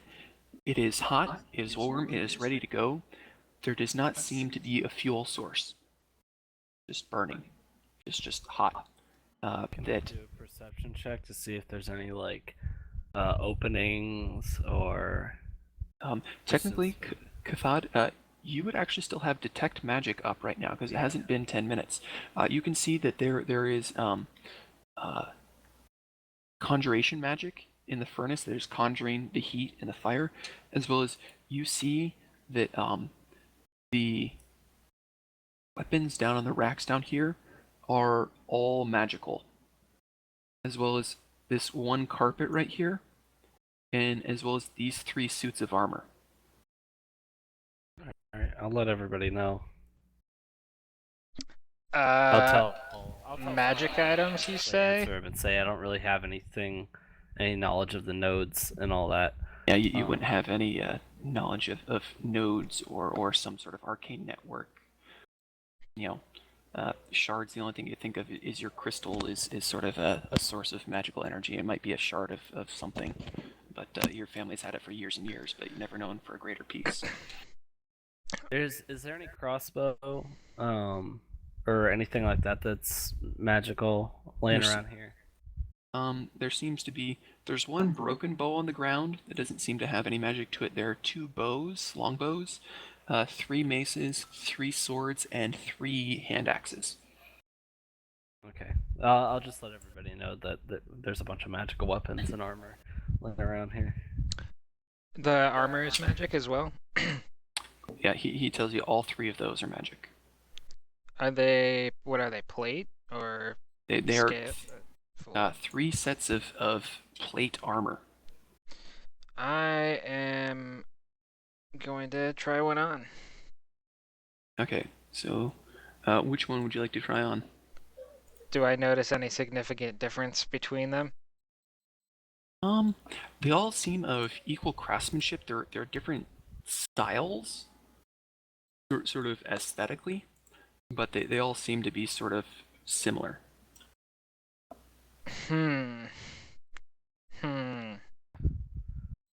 I wanna see if whatever one looks the most like it would be dwarvish or Celtic style-y kind of Okay, type of. yeah, that's probably the vibe. middle one is a bit more like angular, more square. That it sort of has a much more aesthetic that would more of appeal to a dwarven sense of style. All right, I will take that one and try Okay. it on. All right. So Are the windows open or are they sealed? it's like in castles, when they just have like the open window made in the stone. So, and this kind of, you said it was like a gaseous, like... Not so much gaseous as it's sort of like you're in like a nebula. Like it's just sort of like floating sparkles in the distance that sort of collectively give it this purple I can't hue. reach out and, like, touch any of it or anything. It's No, just kind no, of it's like it's a- not solid. It's just it seems like an infinite distance of this sort of purple swirls and motes. As you reach out to the armor, it takes and slams you in the chest. You take 6 points of bludgeoning damage, reduced by 3, because of your heavy armor master. Oh, I'm your As- master armor. I am your master. As you do, the other one next to it also swings and hits you for 8 bludgeoning damage, reduced by 3 to 5, as these 2 things spring to life and start moving and attacking you. At the same moment, God, you didn't tell me it was that kind of magic. at the same moment, Thonar, what's your armor class? 17. That one of these maces springs up from behind you, takes a swing, and you're able to duck out of the way just at the last moment, it narrowly missing you. Elrine, one of the other maces. Oh, come on. I'm standing next to a bucket of weapons. Yeah. They're all coming to life. That one misses you totally. And as well as then this bow springs off the table, flies up over in the air, and is going to make a shot at Thonar. Always got to pick on the good-looking Oh. one. Now, let's see here just a second.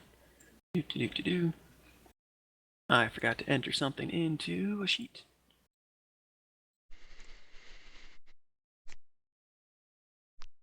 You set me up. Okay, there we go. Yeah, it shoots at you, but it misses. Yeah. Alright, so I've got a bunch of things to roll for initiative, and I suggest everyone else do the same. done. Oh boy. Sometimes. I didn't completely suck with that initiative roll. That's nice. I never got to. I wanted to try and throw the carpet outside the window to see if it floated. Why would you throw it out the window to see if it floated? Why not keep it in here to try to see if it... No, because into the nebula stuff. I could fulfill my lifelong Aladdin fantasy. Yeah, but one of the carpets was Show magic. you the world. So maybe it is magical. That's true. Magic carpet. Heck, I've rolled the same initiative both times. Ah, Never rolled initiative. yes. Let's see. Want the bow? Where's my bow? Oh, that's why. I didn't open up the bow in the... Where is the bow? I have the bow. No. We'll just say it's... Yeah, it'll go on the same time as something else. I knew those weapons looked a little Sorry. too excited. Yeah. Okay, yeah, I need to control your character for it. Or, let's see, can you bring up your thing? Can you still roll with it? What's it say in the chat here? Oh yeah, you're not on the board. Here, I can... yeah, that's a bummer that you can't select it there. I'll just... You tell me what to do and I can do it for you. So I'll have to control Selena for you. Okay, so I've got those. I also need to add that to the initiative.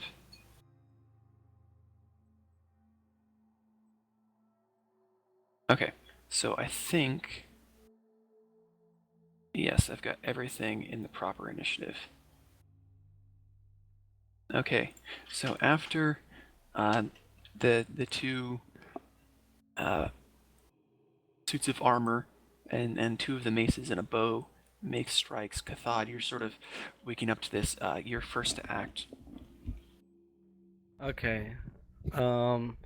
So there's what's all alive? The bow, the mace, and the 3 suits of armor. Is that it? And the run. Currently 2 suits of armor, 2 maces, and a bow. Okay. I guess. What's the range? I guess I'll use frostbite on one of the first armor that hit Bonner. Okay.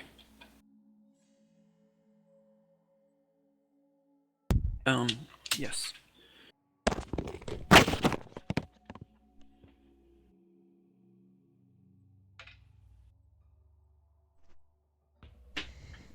Alright, so Frostbite, he's gonna make a con save. See how well he does. He gets a 3. That one takes 5 damage. And that from across the room you see Cathod sort of throw out his hand and twist, and that just this frost curls up on top of the center of... Oh, I did it on the wrong one. That one, and I've got to mark it for Frosty. We'll give him a little snail to say he's got slowed and disadvantage on his next attack. Alright, so yeah, you hit him, and you sort of see that frosting place on his armor slows him down a little bit. Alright, so that's, do you want to move? I'm standing next to a bucket of weapons, right? You are. You do know that they are non-magical. Oh, they are, okay. Because I'll detect have to magic. learn that then. Okay, you stand where you're at. Next up is that same suit of armor that Cathod just hit with the frost. It's just going to take a swing at you, Bonner. With disadvantage, that's a 13. And it's just sort of... And it's just sort of fist... You can tell its arm is coated in frost, and it's just mechanically trying to punch with it, but it just can't extend because the joint is frozen. It just sort of swings in place, and you don't even have to dodge. No, it's because I'm a heavy armor master. That's why. Alright. Next... This sword goes flying off. Yep. And goes and swings at Salazar. Salazar, you take 3 points of slashing damage as this sword just rockets off its shelf straight at you and sort of cuts your upper pec. My Um, tattoos. Yeah. It's actually your attack now, Salazar. Well, I'm gonna attack him right back. Okay, go ahead.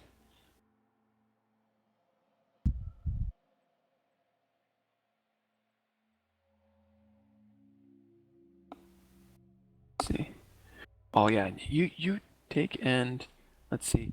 First you sort of fend it off with your staff, but it's sort of like zipping in place, moving around. You're not able quite to get it, and you just take and you punch up against the flat of it, and it sort of spins in place. But you get a good wallop on that thing. And I get an extra attack, right? Oh yeah, you can make 2 attacks with your spider staff. You can make another if you want to make your other attack a. Okay, yeah, and let's see. And how much of that is poison? 5 of that is poison. So it takes 6 damage from that because it is immune to poison.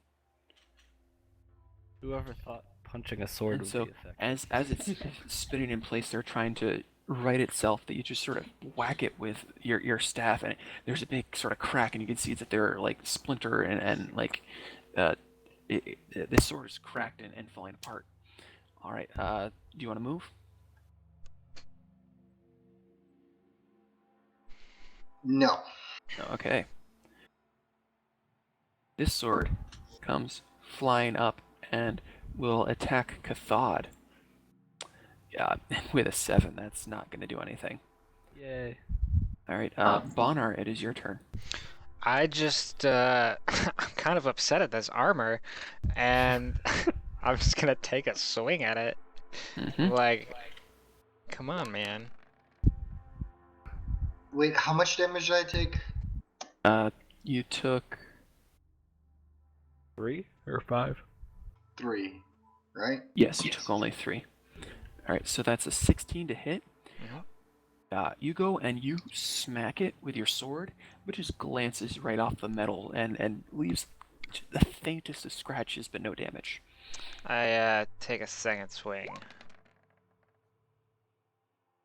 And again, just clang up against it. A little scratch. Fortunately, the ivory blade of Bloodstep isn't blunted or anything, but you walloped this thing hard and it didn't hurt it.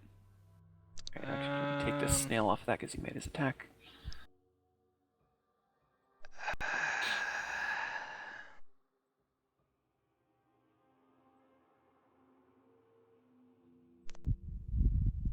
I guess I'm gonna just I'll just stay there.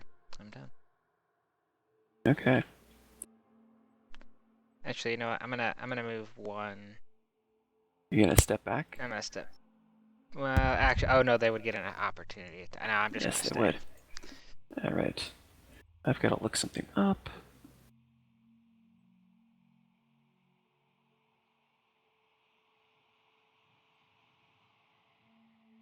Because I forgot to put in some stats for some things.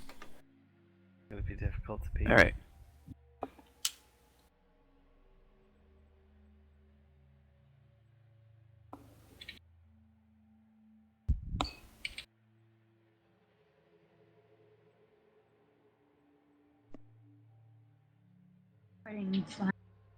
You are fighting animated items.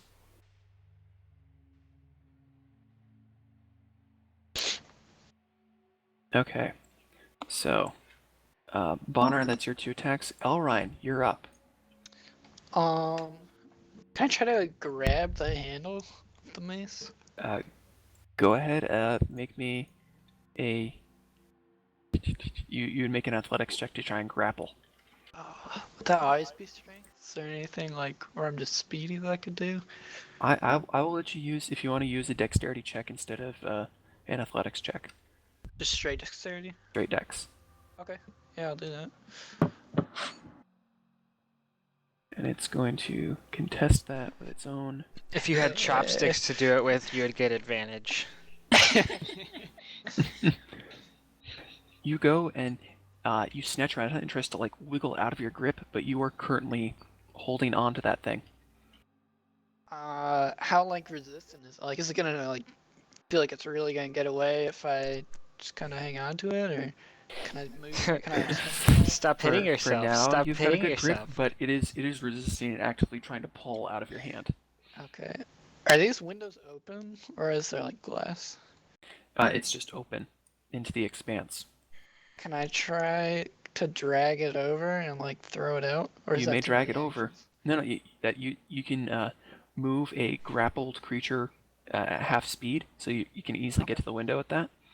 There you go, like here, and I'll just. Can I try to toss it out this turn? Yeah, I can fly. that can be your second attack, is I to don't know, maybe throw it. The like magic void stuff will like cancel it out. Alright, I got it. What is it? Strength? yeah, What'd make you me a strength Just plain strength check.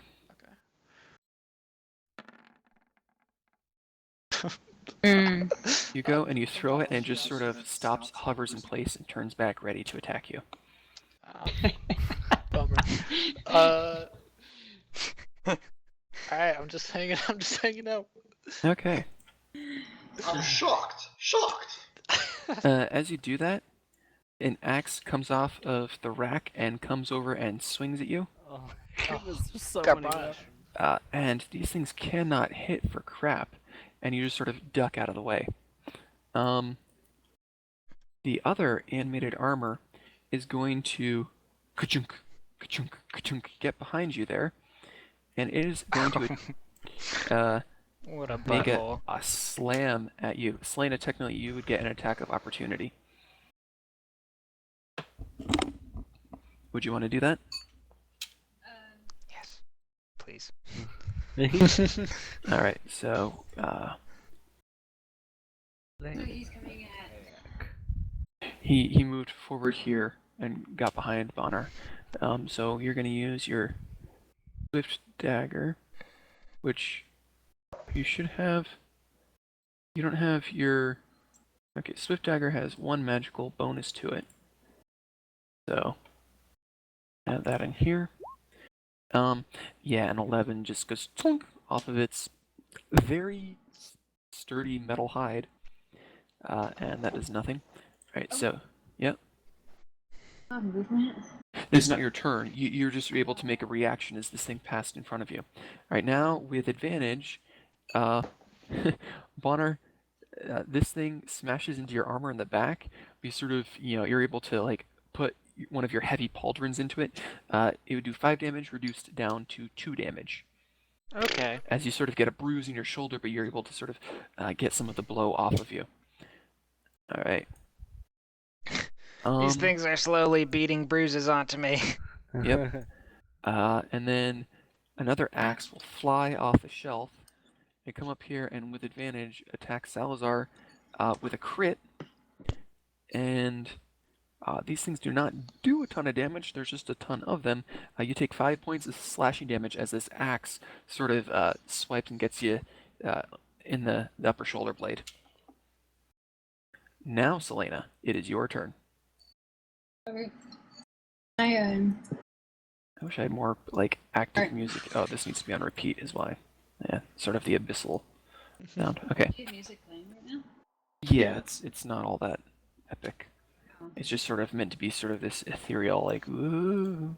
Oh, I don't hear anything. Okay. Alright, now I hear it. Alright. I inkling that I can't harm any of them. I like it. So I was wondering if Keep I it going. could just like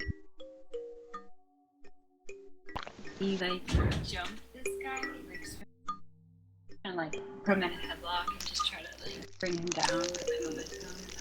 Okay. Well, which one? The one on the left or the right? That dude. The left? The one up against the wall? No. This one out here? Okay. I'll say you're pretty acrobatic. I'm gonna let you roll an acrobatics check to try and I grapple. don't think I can roll. No, I'll roll it for you. I'm just telling you what mechanic we're gonna use. Okay, and then this thing will oppose that with its own strength check. And it's going to roll athletics. No, that you're able to sort of hop on top of this thing. Oh, wrong button. I'm gonna put you on top of it. Like a phantom spin or something. Eyes or something. All right, so you leap up like Black Widow style, wrap your legs around its neck, and sort of have this thing restrained. So I will say its attacks are at disadvantage. Okay, sounds good. Okay.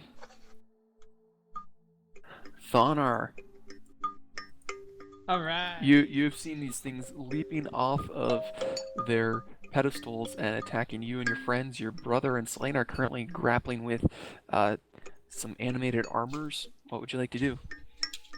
I want to try and attack this mace thing right in front of me The here. one in between you and Elrine? Yeah. Yep, I'll say you got advantage because Elrine's there and it's sort of like swinging back and forth trying to decide who to hit. Okay, let's see. And actually, I'm gonna be reckless about this. Go for it. Well, you have advantage anyway, but your choice. Oh yeah. Wait. With that, don't I get a bonus on attack? I believe. If you're raging, you do. Reckless gives you advantage on your attack. Raging will give you bonus damage. Right. Okay. All right. I won't be reckless then. I'll play it safe. Okay. Alright, so you go and you wallop this thing. With the advantage, you take Lightbringer and just smash up through this mace, and it just breaks into shards, and the shards just fall to the ground, just unanimated. Alright? It's got a little red line. I love it. Yeah, because you can't make the whole X on it. So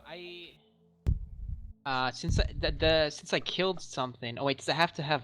It doesn't have to have blood or be a beast, does it? For Nope, Great it's just Weapon Master?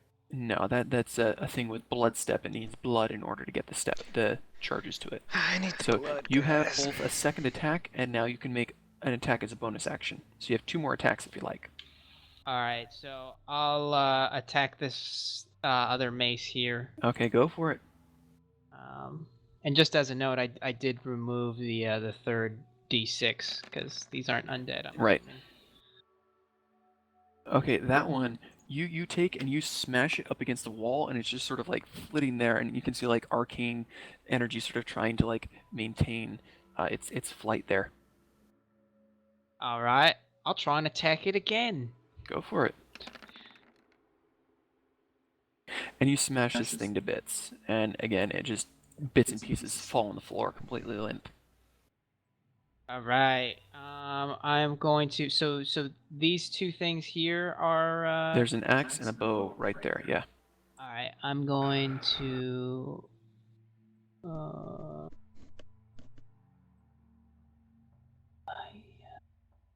Can I stand in between? Like, is this like floating high in the air, or They're sort of floating in the air, but they're about like chest level. am I able to fit in here so he can get advantage? Well, actually, he'll probably not even attack. I'll just go right here. Okay. All right. As you get there, this bow is going to sort of spring back a bit onto over here. You would get an attack of opportunity if you'd like. You scared, Bo? Hmm. Like you're scared, Oh, bro? okay. All right, yeah, I'll attack it. Okay.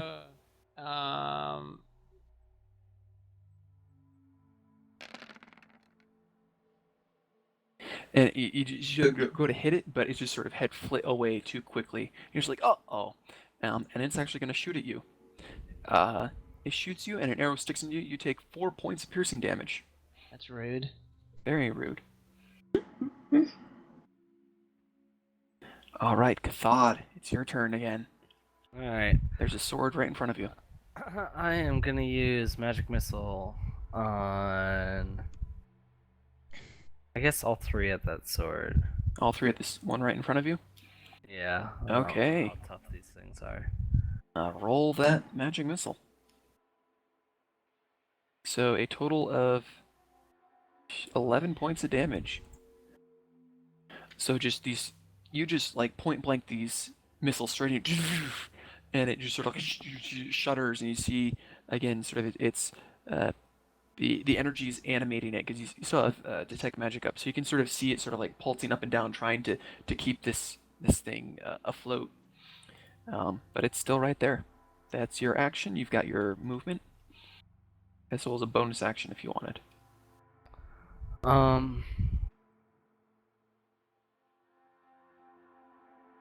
No, I guess I'm good. Okay, you're gonna stay right there. All right. Now, animated armor on your left, Bonner. He's gonna take a swipe at you with advantage. He's got a buddy behind you. Your armor class is 18. I believe so. All right, you take 8 points of damage, reduced by 3 to 5 points of bludgeoning damage as this thing just poof, just nails you straight in the middle of the chest. Hold on. Let me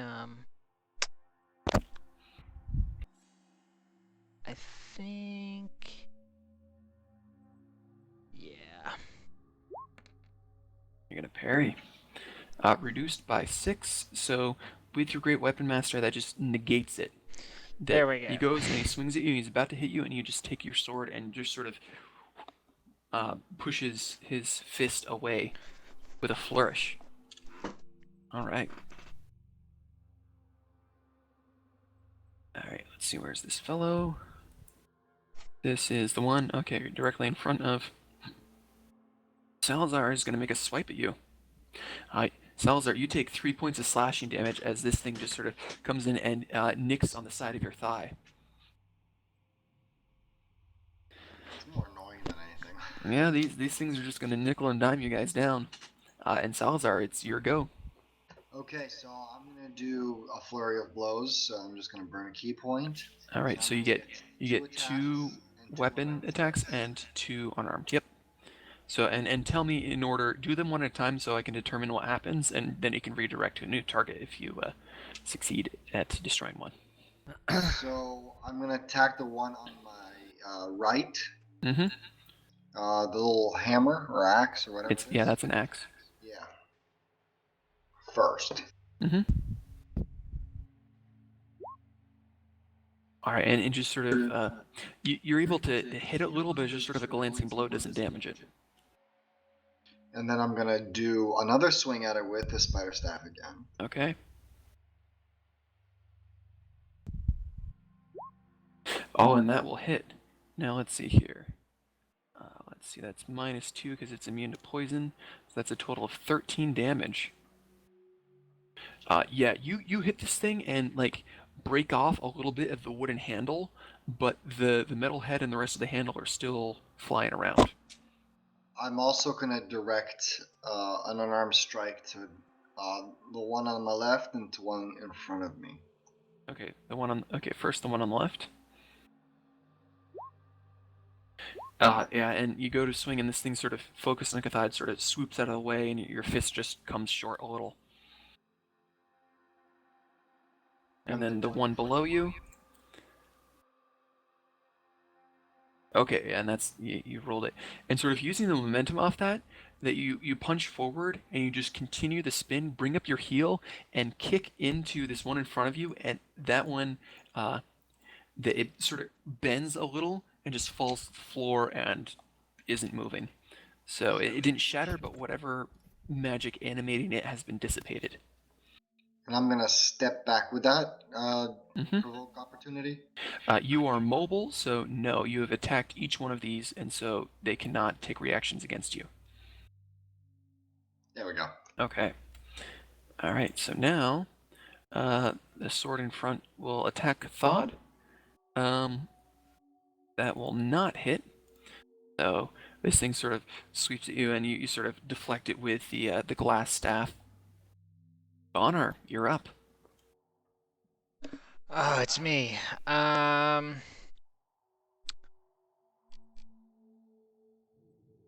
First, I would like to use my second wind. Mm-hmm. So I get 7 HP back.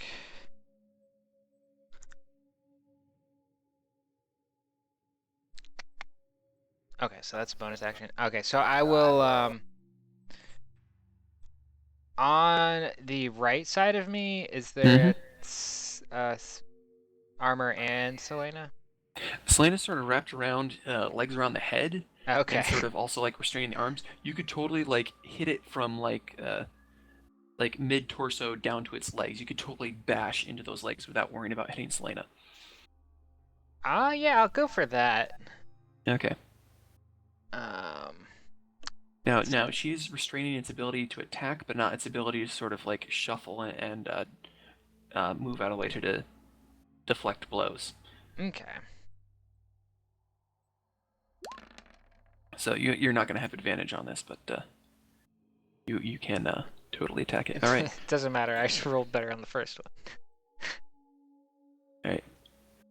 Yeah, that you go and you actually catch this thing like in its hip, and the blade of Bloodstep actually sinks into some of the metal, and there's sort of this and you can sort of see this spark of like blue energy as you're disrupting the magics animating this thing. All right. That actually, you actually walloped that thing pretty good. Nice. Oh, I get a second attack. You do. Welcome to Oh, 5th level. I love this. Boom. Oh. And that one you sort of take out and try and slash again, but this thing is sort of turns and it catches some of the armor and deflects it off. Okay. Okay. I believe, unless you want to move away, that is your turn. I will not be moving, so. Okay, Elrine. You've got an axe floating in front of you, as well as a bow floating over there.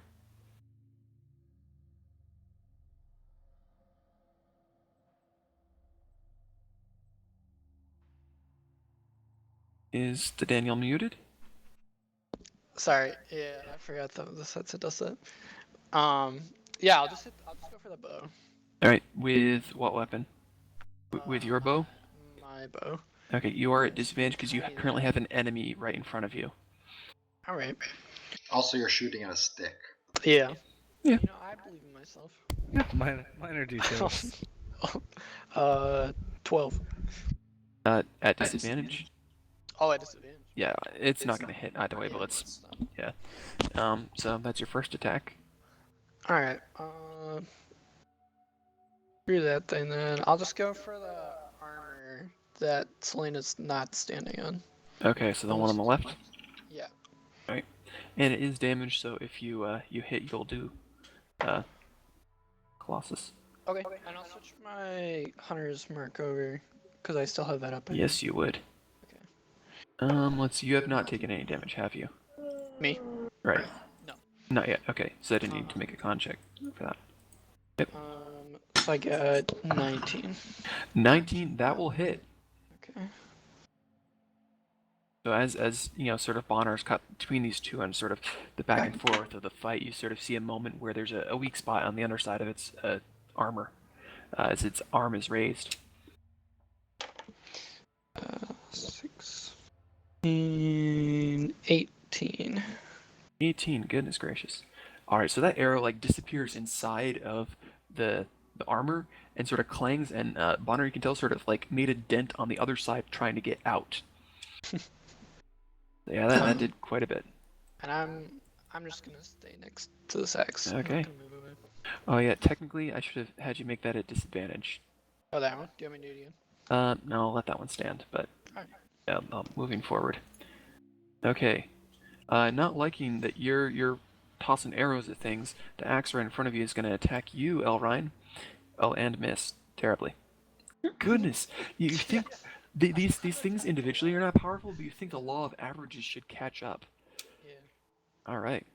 So now the armor that has Selena currently on top of it, it's going to try and pull you off. So, animated armor. I'm going to make an athletics check against your acrobatics.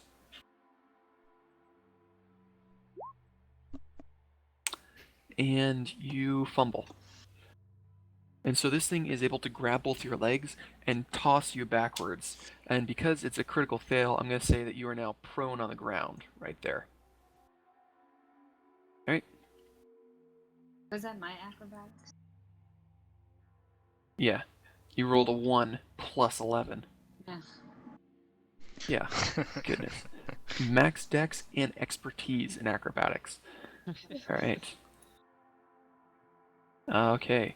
This axe right in front of you, Salazar, is going to take a swing. And that'll miss. Yeah. You sort of knock it to the side with your spider bow, and the sort of streaks some sparks along the edge of it. Selena, you're currently on the ground. What would you like to do? A roll to get up. Yeah, you can just get up. It just takes half your movement. And I could try to swing his legs out from underneath. You can. This will definitely be a strength-based thing. And you have seen other people damaging these things with weapons. Okay. Right, then I'm gonna try to sink daggers in him. Okay. Alright, so first attack with advantage, because Bonner's on the other side. Yeah, is it 28 to hit? So it does 18 piercing damage.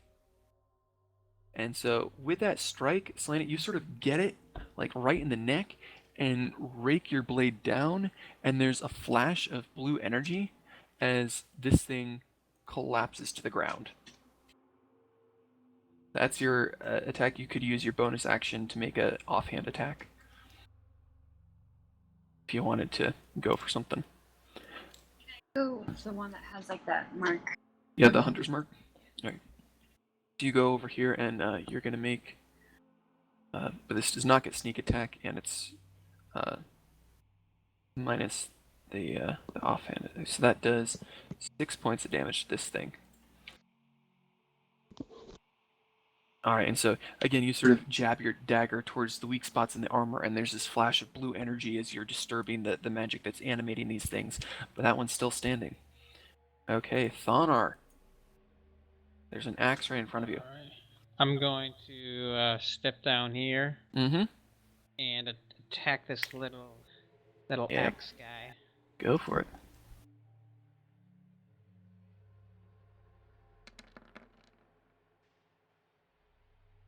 That will blast this thing, and it's just like you completely break off the handle, but the axe head is still sort of floating there. Oh, alright, I'm gonna attack it again. Yeah. And with that, you hit the axe head, and it goes and sticks into the wall down here, and is not moving. Alright, and then I am going to... If I kill that, I get another attack. I'm gonna attack this As you bow. step over there, No. The carpet, Nate. The carpet.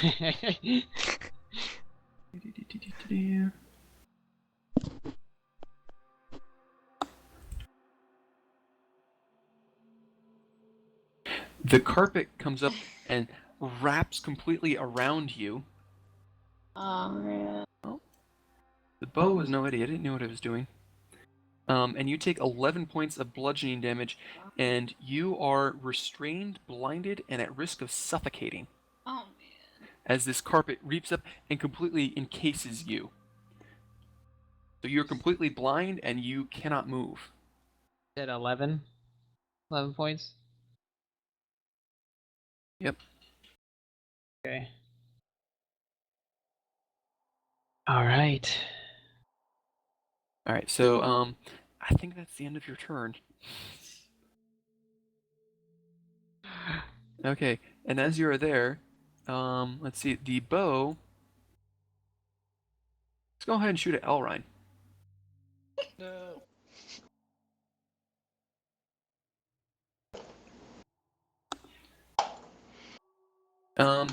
And that will hit. You take 5 points of piercing damage as an arrow sort of gets you in the thigh. Ow. And the bow is just going to sort of split over here. Actually, sort of right there. Rude. Yep. Okay, Cathod, you're up. Alright. I'm gonna use Magic Missile again. I'm gonna do No. 2. But What's that, Jeff? oh, I'm gonna do 2 on the sword in front of me, Okay. and the mace is still next to Salazar, right? There's an axe next to Salazar. Or Yes. axe, yeah, Yep. I'll do one on the axe. Okay, so the first two on the sword in front of you. That's 4. That's 7. And then 2 on. Okay, so again, you blast these things. The arcane energy sort of washes over them, and these things are just sort of barely floating in front of both of you, sort of wavering, and you can sort of see the energy arcing up and down them, trying to keep them afloat, but they're still standing. All right. Okay. Anything else?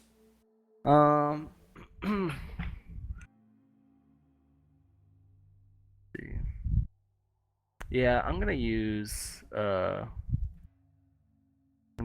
thing that copies the spell. They call it twin magic, right? Yeah. That spell would not qualify for twinned magic because twin can only if it targets a single target. If the spell targets a single target, you can twin it to hit 2 different ones. Oh, stink. All right. So magic missile would not qualify for that. Do you have quicken spell? I do have quicken magic. You could quicken another spell to cast it as a bonus action if you like. Yeah, I'll do that. Right, so I think it's what, 2 points to quicken a spell? Yep. I'll do the same thing. Another magic missile, go for it. Yeah.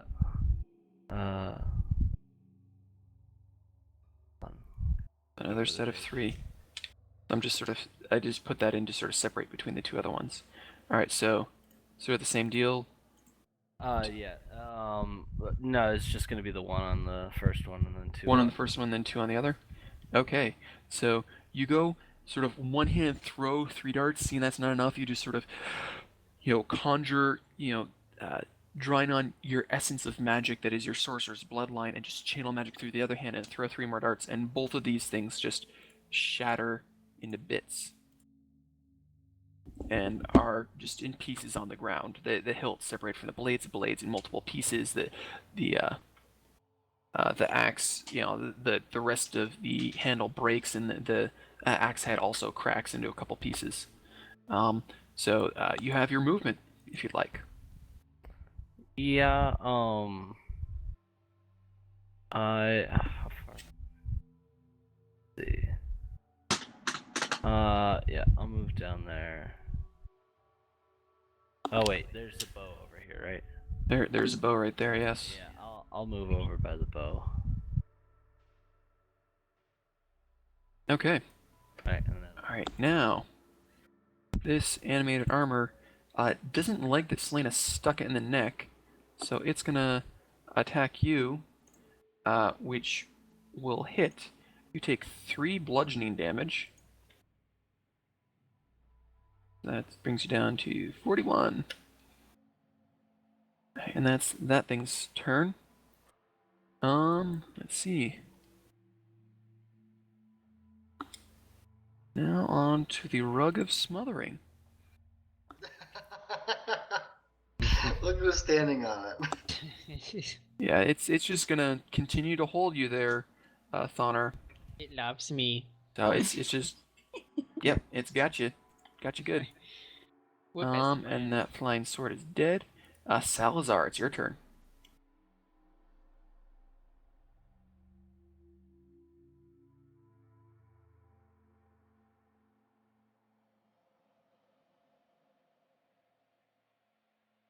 Okay, yeah, you can make it. I'm gonna attack this guy. All right, go for it. Now I'll say with the 3 of you surrounding it, you can do this with advantage. Okay, yeah, that you wail the crap out of this thing and and start denting its armor and denting its armor and denting its armor, and as it just crumples to the ground, it's just a ruined, bent piece of metal. Cool. That's all I got. Okay, Bonar, it is your turn.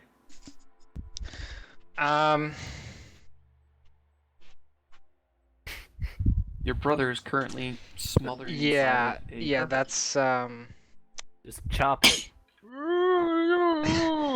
I'm gonna run over to Thonar. 1, 2, Mhm. 3, 4. Okay, yeah.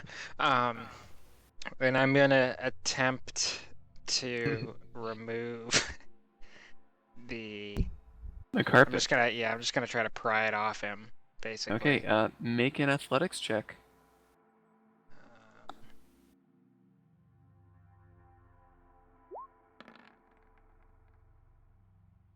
Yeah, you're trying to like grab at pieces of this, but it's like, you know, the fabric is kind of slippery and you can't quite get a grip, and you're trying to pull on it, but it's still got your brother wrapped up tight.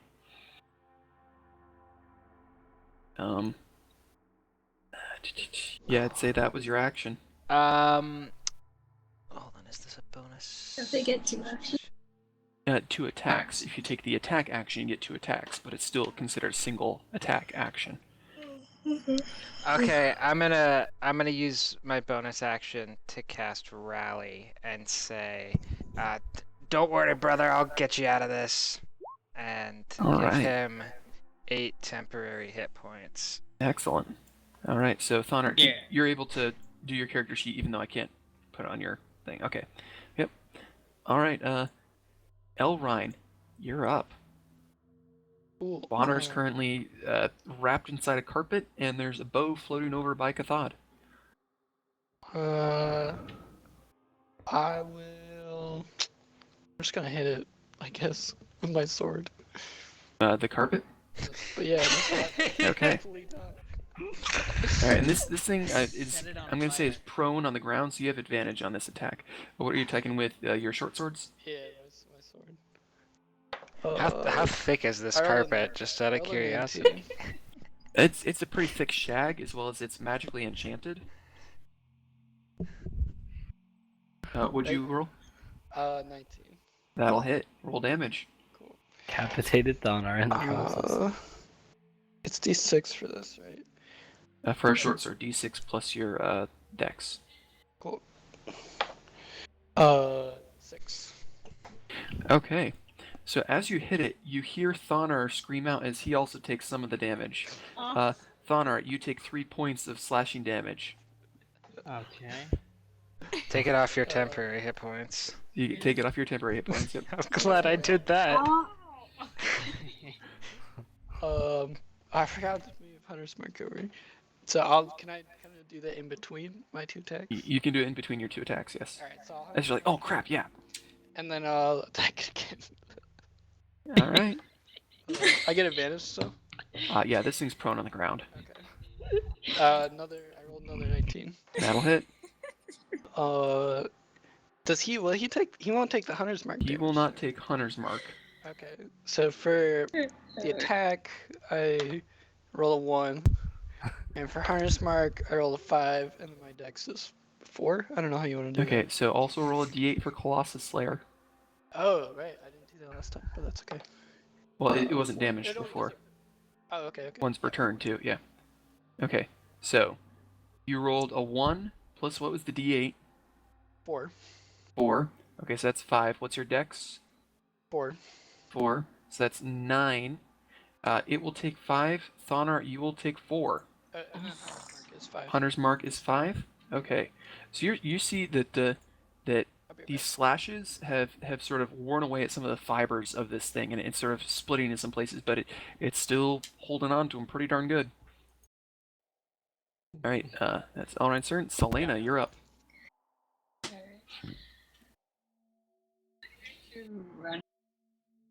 Mm-hmm. Is this thing like saran wrapped in? It's currently drawn as flat, but it is like if you took a rug and just rolled it up, except with Thonar inside of it. So it's like a Thonar burrito. Delicious. No. Can I see if I can cut like an airway? Trying like this thing is also like thrashing in place. So trying to delicately cut it probably not gonna be too easy.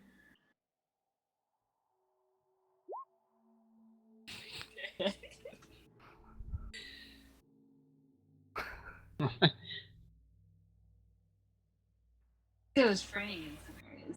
Mm-hmm. Where Elrine had been slashing it. I see if I can like With your hands? Okay. Yeah, this'll be an athletics check to see how strong of a thing. Oh, no, that's the rug. I rolled for the rug. I need to roll for Selena. So, actually, this is just a strength check, not athletics, which technically is the same since you're not skilled in it. Ah, that's an 8. Yeah, you're able to sort of like grab some of the fraying areas for a moment, but it's like shaking your hands and sort of just rattles out of your hands without you being able to pull. That's your action. Anything else? Okay. Thonar, at the beginning of your turn, here, you take 12 points of bludgeoning damage as this thing just like wrenches into you. How you doing there, buddy? Not too well. All right. You may attempt to try and get out of it. Alright, I'm gonna attempt to try and get out of it. Okay, roll me an athletics check or acrobatics, either one.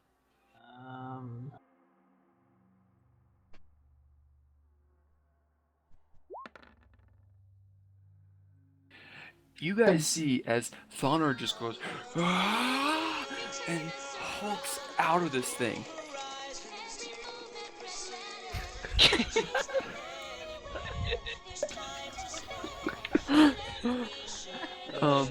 For that inspirational music, I will say that he damages it as he rips out of it. It will take 3 points of damage. And you have escaped it and go. That is your action, though, to escape from it. Bonner needs as to you are become there, a bard. yes. Cathod, this bow will. See here. It's going to 4, 5, 6, 7, 8, 9, 10. Fly over here and make a shot at you. You could make if you want to use your reaction to make an attack of opportunity at it, you may. Yeah, I will. Right. I guess I'll just do. You can't do spells as a. Grab yeah, the glass staff or whatever. Yeah, go for it. Yeah, it's not gonna hit. This thing just flits away, and it is going to shoot it at you. Okay. And it flicks an arrow at you, and it's about to hit you. I'll cast shield with glass staff. All right. So you just sort of grab onto, and it just reflects the arrow away. It goes usual plump and falls into the furnace and starts burning there. Okay. Actually, no, it wouldn't, because it's conjuring arrows as it's doing it. So these are ethereal. They just sort of disappear after they've hit. Cool. All right, Cathod, it is now your turn. All right, I'm gonna shoot that sucker. All right, go for it. I guess has it taken any damage yet? It has not. All right, I guess I'll use magic missile again. Go for it. Well, let me see what level 2 things I have. Yeah, I'll just use magic missile. Also, you can cast lower level spells at higher levels to do more attacks. All right, so that's 8. Yeah, can I do that at level 2? At level 2, yep. So you get another magic missile. So you can roll another one there. Let's see. That's.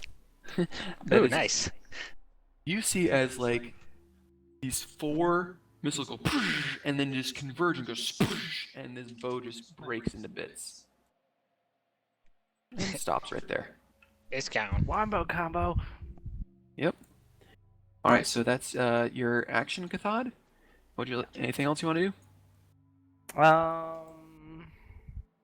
guess I'll move somewhat over. I'll move like right there. Okay. Yeah.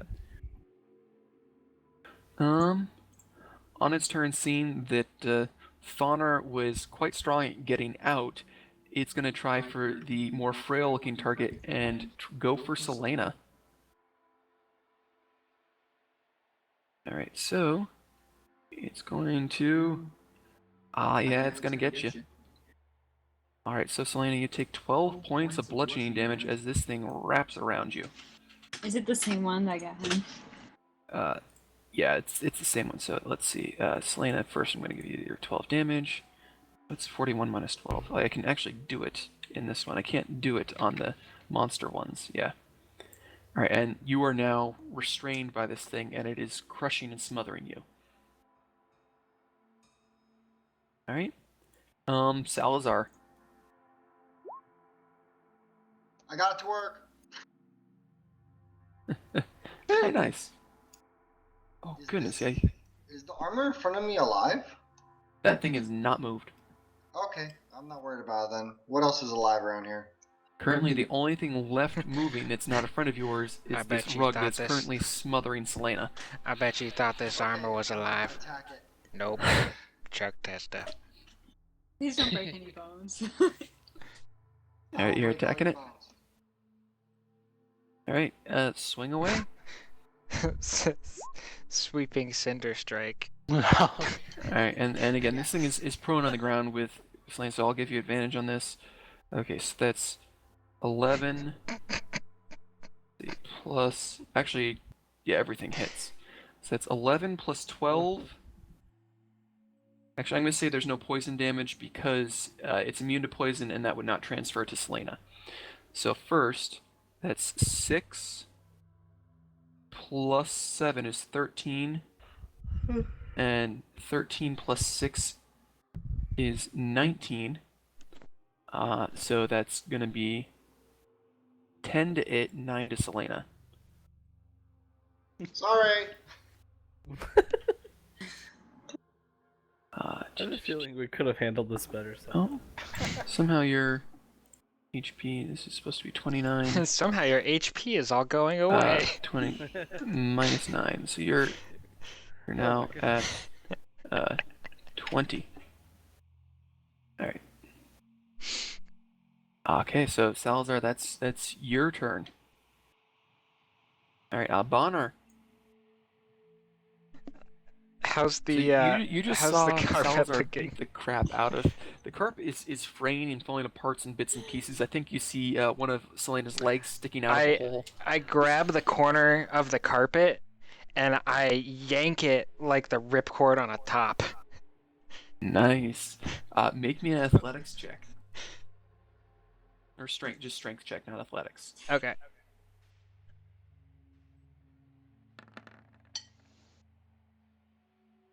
I'll say that you don't peel it open, but you're gonna do some damage. So, I'll roll a d8.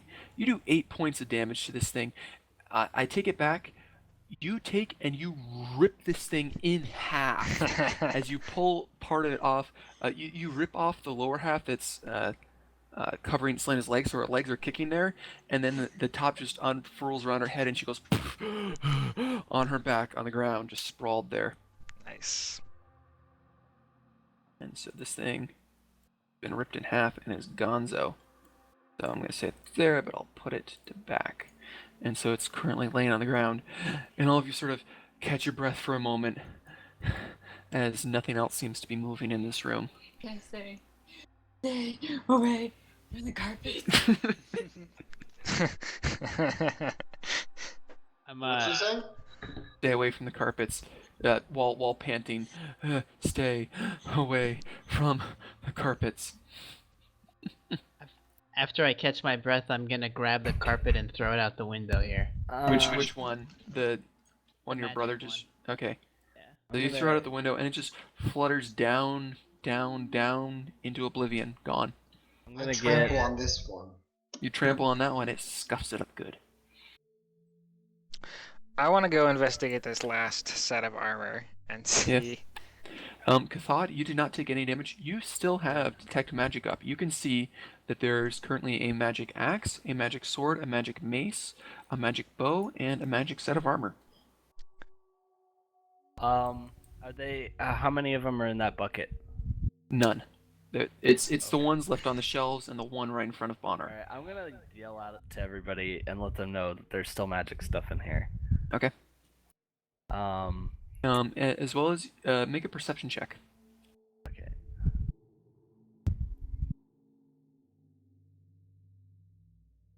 Okay. With that, you notice that there is this gate over here, right? Yeah. And you can't move through it. But on the wall next to it, there are 3 slots in there of differing shapes, and there seems to be a little bit of magic emanating from those slots. Oh, let's stick the stuff in them.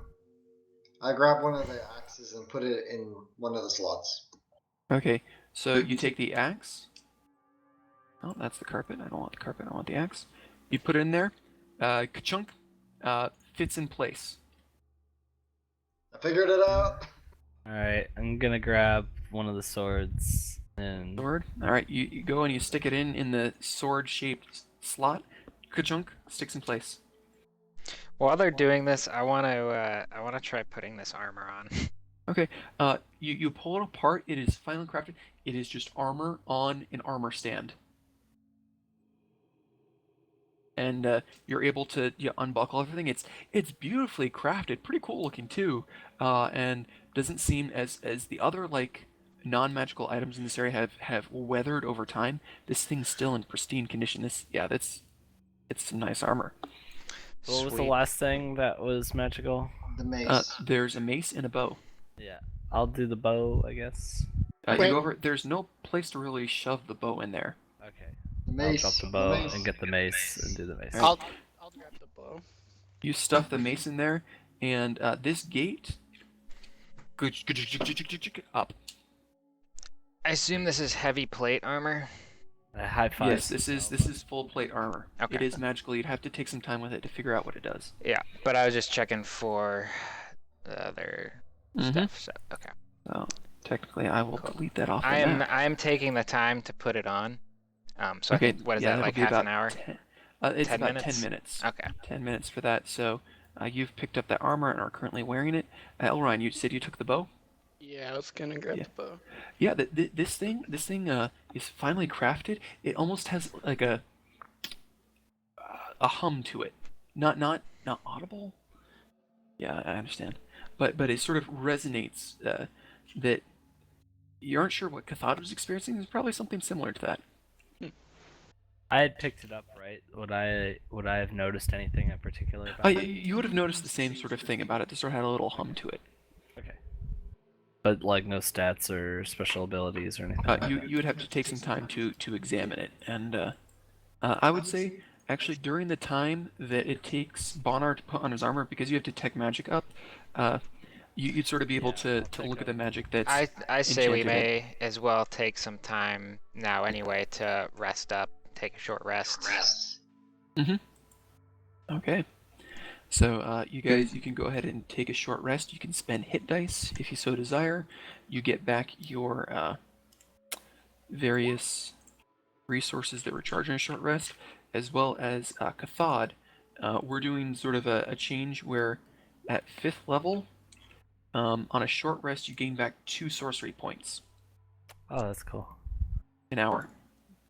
Actually, I like that. I'm saying that it's half an hour because it's easier to do that way. So you guys have half an hour to do that. No Bonar, spell slots, right? no spell slots. No. Okay. Fair. Okay, you want to get some health back. All right. So we're gonna go to core stats, and let's see. You're currently at 20. You would have full hit dice. So I you think Nate, I think you lose those temporary hit points you still have. 5 plus that's I 14. Okay. So that's brings you up to 44. That's almost full if you spend 2 hit dice. Do you want to spend 1 more to be back at complete full? All right. Yeah, and you're back up to your maximum. All right. Used 3 hit dice. Other people can heal.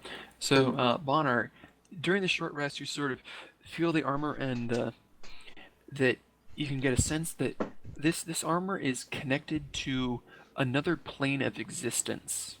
And that it sort of has this connection there, this close connection. Let's see here. The kind of connection where I might end up naked if I go back through the portal.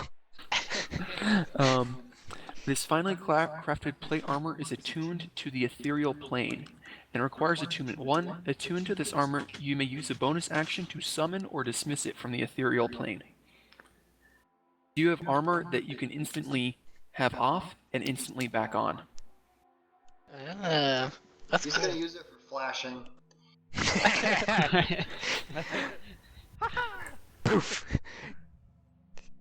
Alright, so that's Was in it your your journal imagination? Awesome. That's pretty sweet. now. So now, if you decide to be stealthy, you can have it disappear and not have disadvantage on your stealth checks. As well as if you're supposed to go in a place that you're not meant to be armed or such, you can have it disappear and then summon it back onto you if something happens. Awesome. Elrine, you take some time with this bow. Where did it go? And you can tell it sort of responds to magical energy. And this bow hums with magic power and makes an excellent conduit for magical energy. It's a +1 weapon, and it has the ability Spell Strike.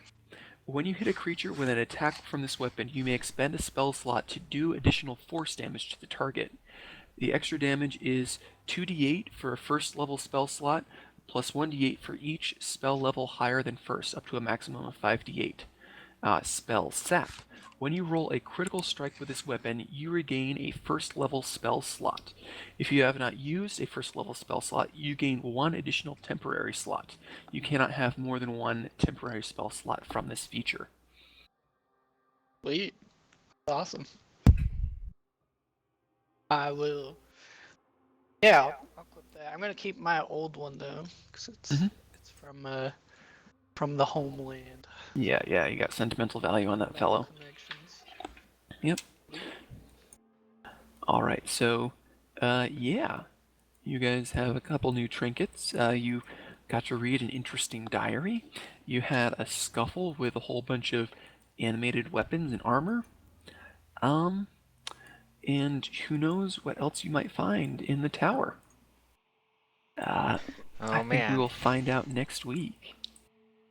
Ooh. Sounds good. Alright. I wanna know. Alright, so I'm gonna total up all of this stuffs. Alright, so those are Should I worry about how I'm going to be carrying my old set of armor as well?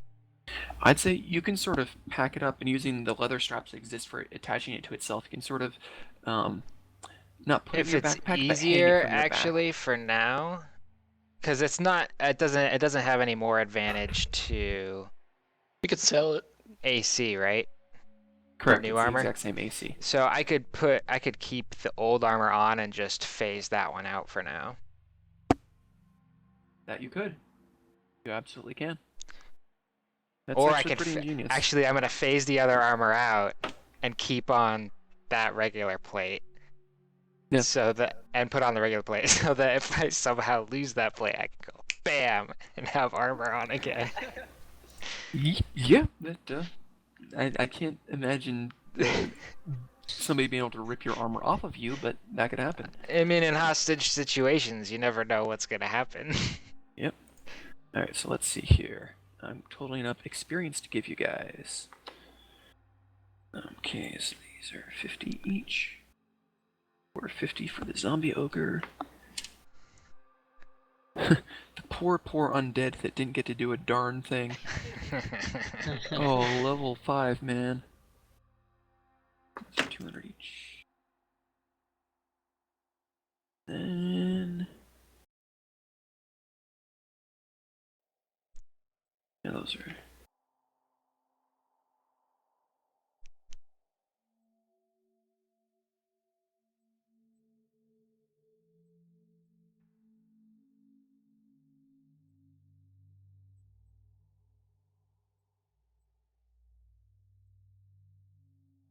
okay.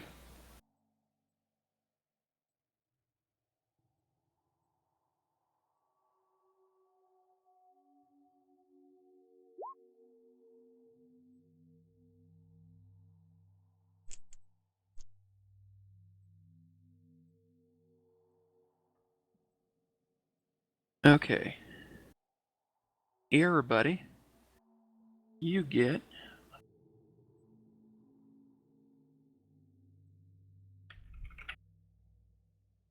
$567 experience.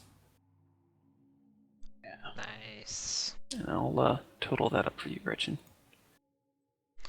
That puts 567. me at exactly 7,600. It's weird. Nice. What do you say? 567. Yes, 567.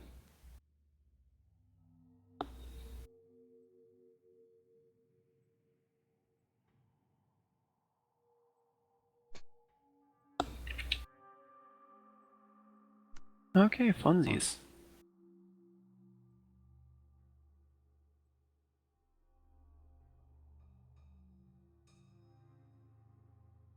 I'm gonna give myself an extra XP so I can be 7,500 exactly. You may do that. Thank you. I'll give you one of my XP because I have Oh. 8,261. That works. I'm keeping Alright. that. I'm keeping that XP. I'm not actually giving it to you. Alright, I hope everybody had a grand old time in the Yeah, Tower that of was- Balthanaz. That was fun. Yeah, that was a lot of fun. Yeah. That big pile of zombies, that was a very difficult fight. Yeah, I mean, that as a GM, I'm sort of learning as we go, and now what would have been like this nasty like slugfest beforehand, now that you're level 5, you're just like, Everybody's God, dead. I need to learn to spread my buddies out. I'm pretty happy that my excitement from seeing 3 sets of magic armor wasn't completely dashed. My question is, has anybody else been paralyzed up to this point as much as I have? Or You're the only one who's been Yeah. paralyzed. I over almost. and Has, over any, again. has anybody encountered more enemies on his own than Salazar? It's because every time I look at you, you're like 3 screens away from me. Yeah. You're just all of a sudden, bam. I like to run ahead. Yeah, Yep. I'm gonna call you Leroy.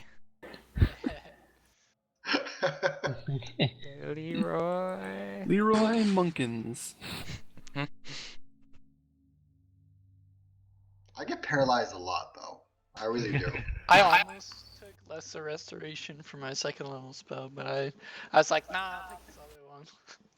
Nah, we don't get paralyzed. Yeah, then you get paralyzed like 3 times. We ever, yeah, we ever find an armor that prevents someone from getting paralyzed, I'm pretty sure we know who we gotta put it on. Monks don't wear armor. They do now. Get wrecked. What were those gauntlets that, oh, I was gonna tell Thonar, or, Nate, I got, one of my spells I got, jump, lets you jump like triple the amount.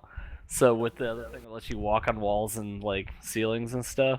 Oh yeah. You can just be like, "Woo!" Spider-Man. Spider-Man. Oh.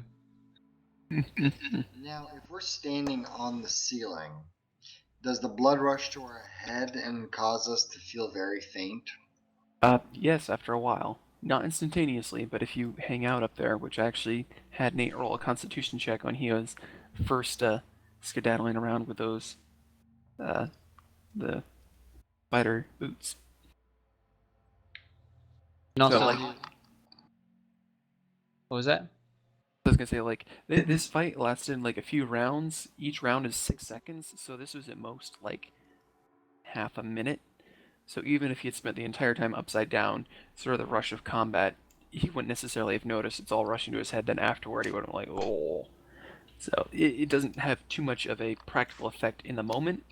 But if you're gonna like, okay, we're hiding out by this bad guy's base, and I'm, stuck to the ceiling to watch things go, and he's there for an hour, yeah, you're gonna need to take a Constitution check to to deal with that. Or do upside down sit-ups. So, all right, we will see what else lies in the tower next week. Oh, Cool. man. Mm-hmm. Sounds like a plan. All right, Oh. gents, take care, and we'll see you. All right. Bye. Later. Have a good Later. one playing with you guys.